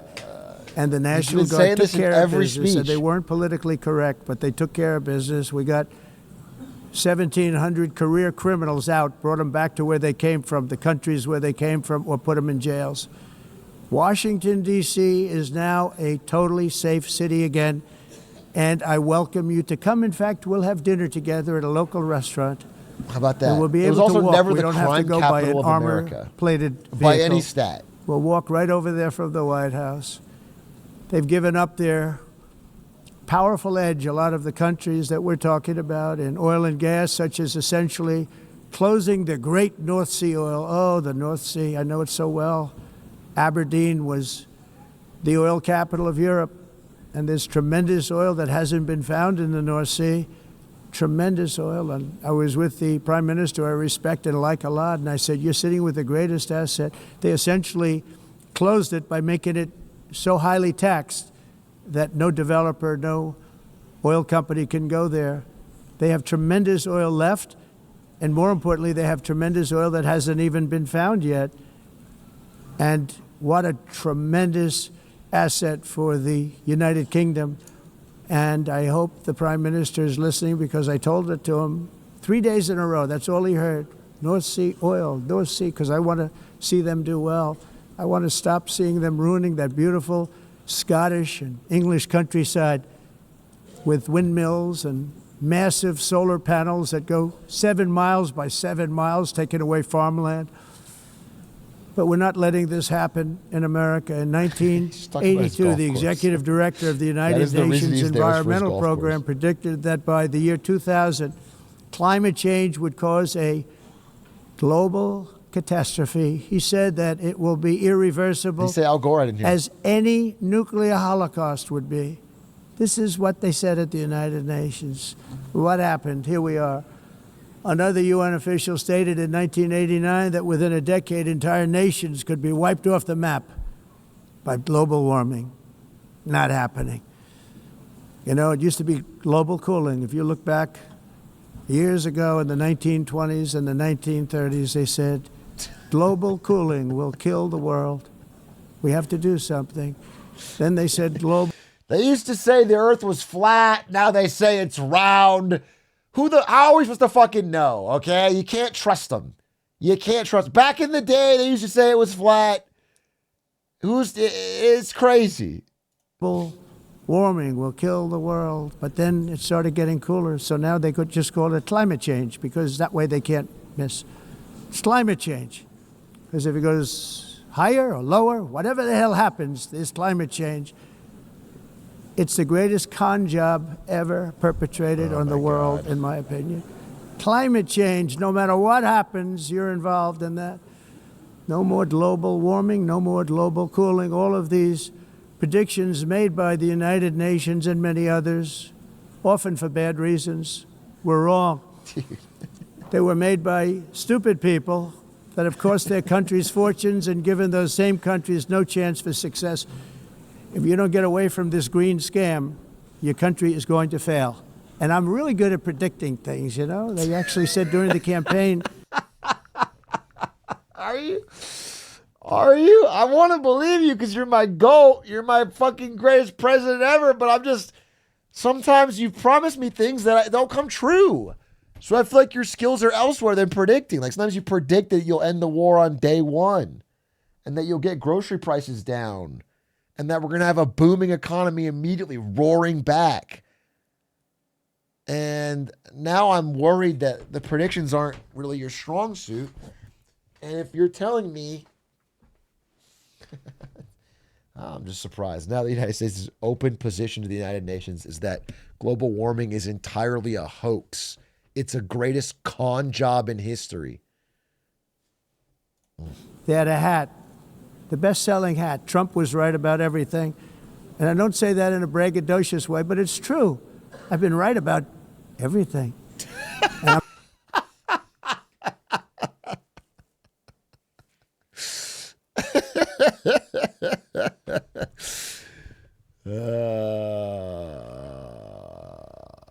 My only problem with Trump is that he's too humble, bro. Take some credit. Take a bow. You've earned it. You know what I'm saying? When you've done as much as he has, it's crazy he stays so down to earth. I wish he would fucking pat himself on the back once in a while. You know? I'm telling you that if you don't get away from the green energy scam, brag a little. Your country is going to fail. And if you don't stop people that you've never seen before, that you have nothing in common with, your country is going to fail. I'm the president of the United States, but I worry about Europe. I love Europe. I love the people of Europe. And I hate to see it being devastated by energy and immigration. This double-tailed monster destroys everything in its wake, and they cannot let that happen any longer. You're doing it because you want to be nice. You want to be politically correct, and you're destroying your heritage. They must take control strongly and immediately of the unmitigated immigration disaster and the fake energy catastrophe before it's too late. The carbon footprint is a hoax made up by people with evil intentions, and they're heading down a path of total destruction. You know, the carbon footprint was a big, big thing a few years ago. I remember hearing about the carbon footprint, and then President Obama would get into Air Force One, a massive Boeing 747, and not a new one, an old one with old engines that spew everything into the atmosphere. He'd talk about the carbon footprint, we must do so. Then he'd get in and he'd fly from Washington to Hawaii to play a round of golf. And then he'd get back onto that big, beautiful plane and he'd fly back and he'd talk about, again, global warming and the carbon footprint. It's a con job. At extreme cost and expense, Europe reduced its own cost. Wait, is it real or not then? Like, is Obama causing pollution with his plane that's going to raise the climate? So it's real and therefore he's hypocritical? Or is it not real and then what Obama was doing was causing no harm? Carbon footprint so real that it's fake. 37%. Think of that. Congratulations, Europe. Great job. You cost yourself a lot of jobs, a lot of factories closed, but you reduced the carbon footprint by 37%. However, for all of that sacrifice and much more, it's been totally wiped out and then some by a global increase of 54%.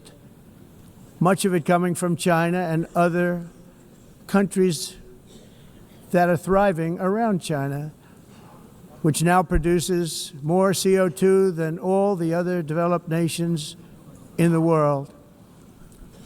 So all of these countries are working so hard on the carbon footprint, which is nonsense, by the way. It's nonsense. You know, it's interesting. In the United States, we have still radicalized environmentalists, and they want the factories to stop. Everything should stop. No more cows. We don't want cows anymore. I guess they want to kill all the cows. They want to do things that are just unbelievable, and you have it too. But you know, we have a border, strong, and we have a shape, and that shape doesn't just go straight up. That shape is amorphous when it comes to the atmosphere. And if we had the most clean air, and I think we do, we have very clean air. We have the cleanest air we've had in many, many years. But the problem is that other countries, like China, which has air that's a little bit rough, it blows. And no matter what you're doing down here, the air up here tends to get very dirty because it comes in from other countries where their air isn't so clean. And the environmentalists refuse to acknowledge that.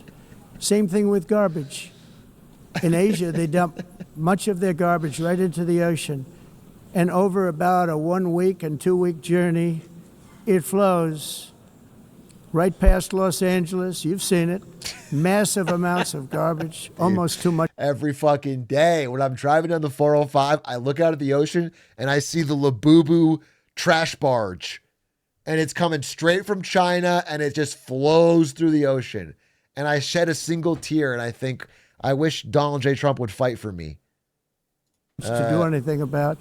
Flowing past Los Angeles, past San Francisco, and then somebody will get in trouble because he dropped a cigarette on the beach. The whole thing is crazy.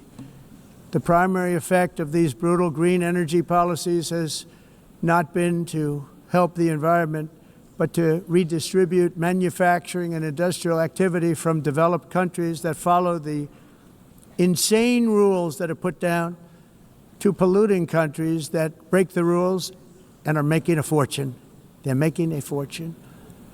European electricity bills are now 4 to 5. What's crazy is there's no through line of logic here because you are implying that the pollution is bad, like the dirty air and the trash. So what you're saying is that we should make a fortune by polluting even more. We should dump trash everywhere, all over the beaches. And you know what I'm saying? Like, you're saying it's bad. So based on your logic, the solution would be, even if what you're saying is true, would be to more stringently work with allies to censor China or whatever to do less trash or less air pollution. That would be the solution that would make sense in your worldview. But what you're saying is the pollution is fake. It's fake. It doesn't exist. It's not a problem. It's being used as a hoax, but also you know what I'm saying? It doesn't. You're attacking it from both angles, and it doesn't make sense as a through line. What is the actionable statement? Based on what you're saying, it's pollution actually is real, but it makes money. So we should just fucking go for it as hard as anyone else. Is that what? 5 times more expensive than those in China, and 2 to 3 times higher than the United States. And our bills are coming way down. You probably see that our gasoline prices are way down. You know, we have an expression, drill, baby, Nós drill. reduzimos os That's what we're custos doing. de energia Much lower in a porque year from now. nós Russia faremos, talking como way a down over the expressão, last year. vamos fazer As a tudo result, isso, reduzir os every custos de energia air conditioner e os is custos like diminuíram nos Estados Unidos. very What is uncommon this? to see one in some of these countries. Por exemplo, because se você Why olhar am I getting a translation?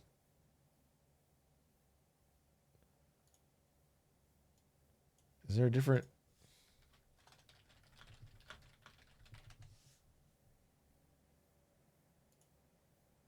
drill, baby Nós drill. And reduzimos os that's I got.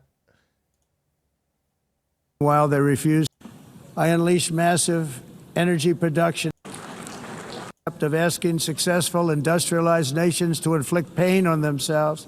That's not the Europe that I love in some of these countries because the electric costs are so high. Electricity bills are now, and then somebody will get in trouble because he distribute manufacturing Okay, I and found industrial activity from developed countries that follow the insane rules that are put down to polluting countries that break the rules and are making a fortune. They're making a fortune. European electricity bills are now 4 to 5 times more expensive than those in China and 2 to 3 times higher than the United States. And our bills are coming way down. You probably see that Again, the through line here is like earlier in the speech, you asked Europe to sacrifice in order to help win the war in Ukraine by not buying the cheaper Russian natural gas and energy. Okay? So that will lead their costs to go up. Their heating costs and their electricity costs and energy costs will go up. The energy bills will go up because of that. So you can't, I don't know. It's a lack of being able to see anything from the POV of the people you're talking to in order to get common ground and better goals accomplished. It's just, I don't know, lecturing from a position of ignorance. gasoline prices are way down. You know, we have an expression, drill, baby, drill, and that's what we're doing. We're going to be much lower in a year from now. But they've come way down over the last year.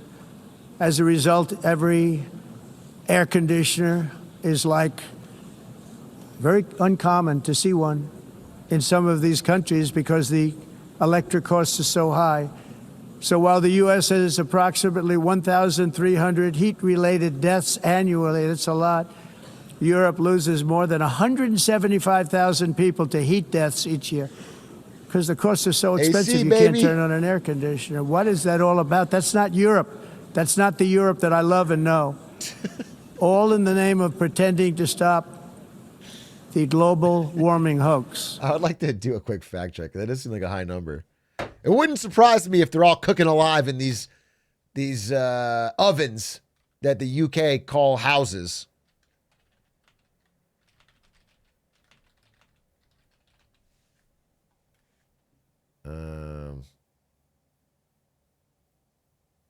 Oh, that's true.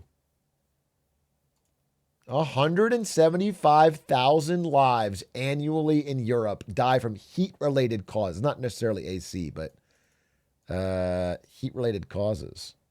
Heat stress is the leading cause of climate-related death. Europe is one of the fastest warming regions. I thought global warming was a hoax, though. I mean, this is coming from the United Nations themselves, who are saying that Europe is one of the fastest warming regions and it's causing more heat-related deaths. But if it's a hoax, it's just hard to keep all track of this. The entire globalist concept of asking successful industrialized nations to inflict pain on themselves and radically disrupt their entire societies must be rejected completely and totally, and it must be immediate. That's why in America I withdrew from the fake Paris Climate Accord, where, by the way, America was paying so much more than every country. Others weren't paying. China didn't have to pay until 2030. Russia was given an old standard that was easy to meet, a 1990 standard. But for the United States, we're supposed to pay like $1 trillion.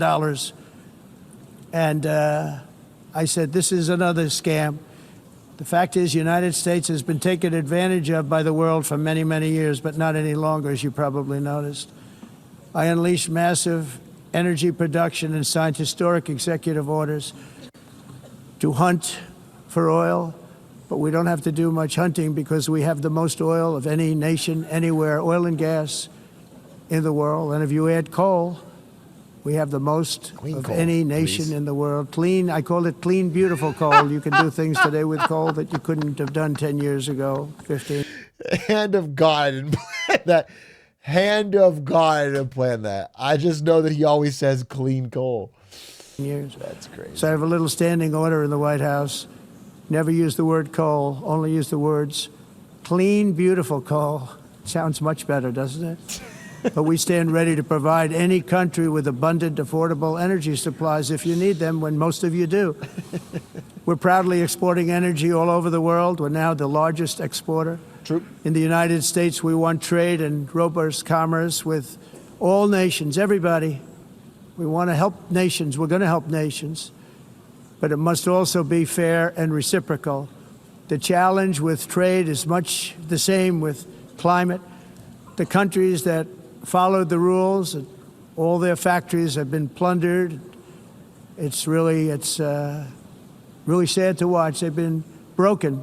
They've been broken by countries that broke the rules. That's why the United States is now applying tariffs to other countries, and much as All these the countries tariffs here you're were applying tariffs for to. many years applied to us, uncontrollably applied to us. We've used tariffs as a defense mechanism under the Trump administration, including my first term, where hundreds of billions of dollars in tariffs were taken in. And by the way, we had the lowest inflation, and now we have very low inflation. The only thing different is that we have hundreds of billions of dollars flowing into our country. Is he talking about Too Late Powell? But this is how we will ensure that the system works for everyone and is sustainable into the future. We're also using tariffs to defend our sovereignty and security throughout the world, including against nations that have taken advantage of former U.S. administrations for decades, including the most corrupt, incompetent administration in history, the sleepy Joe Biden administration. Brazil now faces major tariffs in response to its unprecedented efforts to interfere in the rights and freedoms of our American citizens and others, with censorship, repression, weaponization, judicial corruption, and targeting of political critics in the United States. I have a little problem saying this because I must tell you, I was walking in and the leader of Brazil was walking out. We saw him and I saw him, he saw me, and we embraced. And then I'm saying, can you believe I'm going to be saying this in just 2 minutes? But we actually agreed that we would meet next week. We didn't have much time to talk, like about 20 seconds. They were in retrospect, I'm glad I waited because this thing didn't work out too well. But we did talk. We had a good talk, and we agreed to meet next week, if that's of interest. But he seemed like a very nice man, actually. He liked me, I liked him. But if you, and I only do business with people I like. When I don't like them, I don't like them. But we had, at least for about 39 seconds, we had excellent chemistry. It's a good sign. But also in the past, Brazil, can you believe this? But it's like, first let me shit on your country and say why we're applying a 50% tariff on everything to just completely fracture and rupture trade between our two nations. Then let me talk about how I met you in the hallway and how we're like, I kind of like you. We're hitting it off. And then let me go back to shitting on your country. This is crazy. It's a reverse compliment sandwich. Unfairly tariffed our nation, but now because of our tariffs, we are hitting them back, and we're hitting them back very hard. As president, I will always defend our national sovereignty and the rights of American citizens. So I'm very sorry to say this, that Brazil is doing poorly and will continue to do poorly. No, he's talking about Lula, who gave the speech before him. Bolsonaro is the one who's in prison for doing a Trump-style coup, which is one of the reasons that Trump is saying they're targeting political opponents and wants to put a tariff on them.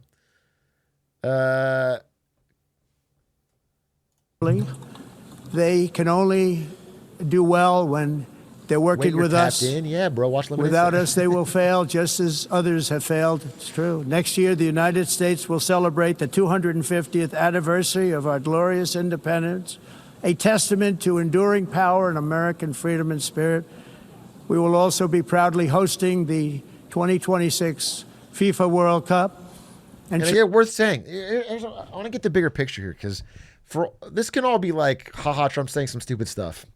but it's leading to materially worse outcomes for American citizens. Specifically, as an example, the fact that we have antagonized both Brazil and China in speeches like these and with our tariff actions has pushed them together. And now China, which is a massive, massive soybean buyer, has now started buying all of their soybeans from Brazil. So Brazil farmers are loving it. They have a new major contract. China's loving it. They have a new supplier outside of the American system. American farmers are freaking out. American farmers have like 4 billion tons of soybeans that last year were bought by China and this year have no buyers. They are about to have the harvest and they are freaking out because they have no buyers. So they're going to have a horrendously financially devastating season. And that is one small example of what we are seeing over and over again of what happens when you drive everybody away. Again, I have said from the beginning that had there been a coordinated plan to really lock in with allies that shared similar history and value, like, go to Europe, go to Korea, go to Japan, go to people that have had long histories of alliances with America and build a coordinated network to try and push back on China in some way to recapture some of the manufacturing they've grabbed. That is like at least a strategic plan that makes sense. But what he has done, not only in his words here, but in his actions, is like force everyone to do as little with America as they can get away with. Now, it's so big that they still have to do some with it, but like as little as they get with and try to find other routes for the long term outside of it so they don't have to be at the whims of this guy's mob boss style words and actions. And it's just, it's frustrating. I mean, this is a funny speech and I'm making fun of it as I go, but this style is frustrating and creates these deep long-term rifts outside of the US dollar system, outside of the US trade system that leaves people in the country I live in poorer, just like literally with worse, more struggling lives. And so it's annoying. This whole strategy towards other nations I find to be really stupid and short-sighted. Shortly thereafter, the 2028 Olympics, which is going to be very exciting. I hope you all come. I hope that countless people from all over the globe will take part of these will be great celebrations of liberty and human achievement, and that together we all can rejoice in the miracles of history that began in July 4th, 1776, when we founded the light to all nations. And it's something really that an amazing thing came out of that date. It's called the United States of America. In honor of this momentous anniversary, I hope that all countries who find inspiration in our example will join us in renewing our commitment, values, and those values really that we hold so dear together. Let us defend free speech and free expression. Let us protect religious liberty, including for the most persecuted religion on the planet today. It's called Christianity. And let us safeguard our sovereignty and cherish qualities that have made each of our nations so special, incredible, and extraordinary. In closing, I just want to repeat that immigration and the high cost of... Because, like, clearly his speechwriter, like, this is what you see as a pattern in a lot of Trump's stuff, is his speechwriter will write something that's like, we all need to come together and share common values to build. And, like, he will read that and in his head processing, this is too woke. So he has to add something for, like, his audience. He has to add, but he does this consistent, like, his base speech is usually pretty normal, but then he adds of so-called green renewable energy is destroying a large part of the free world and a large part of our planet. Countries that cherish freedom are fading fast because of their policies on these two subjects. You need strong borders and traditional energy sources if you are going to be great again. Whether you have come from north or south, east or west, near or far, every leader in this beautiful hall today represents a rich culture, a noble history, and a proud heritage that makes each nation majestic and unique, unlike anything else in human history or any other place on the face of the earth. From London to Lima, from Rome to Athens, from Paris to Seoul, from Cairo to Tokyo, and Amsterdam to right here in New York City, we stand on the shoulders of the leaders and legends, generals and giants, heroes and titans who won and built our He's just reading now. beloved nations, all of our nations, with their own courage, strength, spirit, and skill. Our ancestors climbed mountains, conquered oceans, crossed deserts, and trekked over wide open plains. They charged into thunderous battles, plunged into grave dangers, and they were soldiers and farmers and workers and warriors and explorers and patriots. Yeah. They built towns into cities, tribes into kingdoms, ideas into doing the Civ industries, 6 and intro. small islands into mighty empires. You're a part of all of that. They were champions for their people who never gave up and who never, ever gave in. Their values defined our national identities. Their visions forged our magnificent destiny. Everybody in this room is a part of it in your own way. Each of us inherits the deeds and the myths, the triumphs, at? the legacies of our own heroes I and think he ends. founders Okay, who so we have like a bravely minute showed left. us the way. Our ancestors gave everything for homelands that they defended with pride, with sweat, with blood, with life, and with death. Now the righteous task of protecting the nations that they built belongs to each and every one of us. So together let us uphold our sacred duty to our people and to our citizens. Let us protect their borders, ensure their safety, preserve their cultures, treasure, and traditions, and fight, fight, fight for their precious dreams and their cherished freedoms.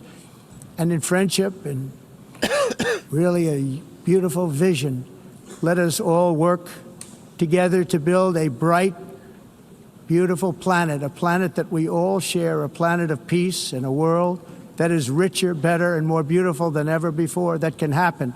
It will happen. It will happen, and I hope it can happen and start right now, right at this moment. Okay. We'll turn it around. We're going to make our countries better, safer, more beautiful. We're going to take care of our people. Thank you very much. It's been an honor. God bless the nations of the world. Thank you very much. Bye. Wow. Chill. We've been listening here to President Trump giving his first address to the UN General Assembly since Chills. returning to office. The president is touting American strength around the world, saying the U.S. has the strongest military, strongest borders, and strongest relationships of any nation. He also at times criticized the very body he is addressing, saying the UN. Yeah. Well, anyway, I don't know where that ranks among the all-time speeches, but I found that to be a really bad speech. I just think it accomplished no goals. I think it looked bad, and I think it's frankly a little bit embarrassing to be talking in front of the United Nations that way. And so you can let me know your own personal rankings, but crazy thing to watch. I was going to play Silksong now, but it's kind of late and my wife just got home. I think what I'm going to do is go live a little earlier tomorrow because I have one presentation I want to give about NVIDIA and round-tripping revenue and that I'm doing tomorrow. And then I am going to play Silksong for a long time. That's what I'm going to do. But tonight I'm going to be a wife guy. Oh, I have to watch Crypto Shark Tank as well. Ooh. Oh, well, if I go live early tomorrow, I can do both. But I think I'm going to go be a wife guy. What is this?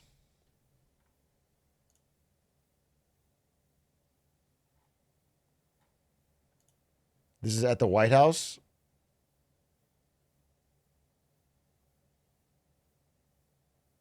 Oh.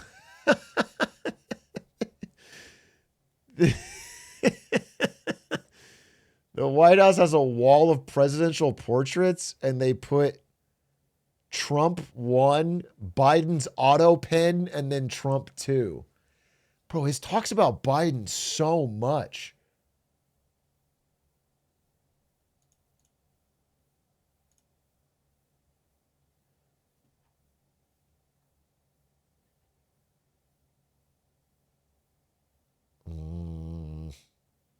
He's the only one with Biden derangement syndrome. He's got BDS, dude. Nobody cared enough about Biden to be deranged about him. I actually respect it. Trump is the only one that likes and cares about Biden that much. Dude, Democrats, no, the DNC doesn't talk about Biden. Nobody talks about Biden. All right, guys. I gotta go spend time with I'm gonna be wife guy. Thanks for watching. That speech was a little bit longer than I thought, and honestly, by the second half, I was having less fun with it because it's fucking bad. So Trump, keep them shorter in the future. But appreciate you guys. Thanks for watching. I'll be back tomorrow, and I will do a longer stream. I don't have any. Tomorrow's Thursday. I don't have anything to record. I don't have any meetings. Or I have one meeting, but it's small. So I should be able to just go for it. Goodbye. See you tomorrow.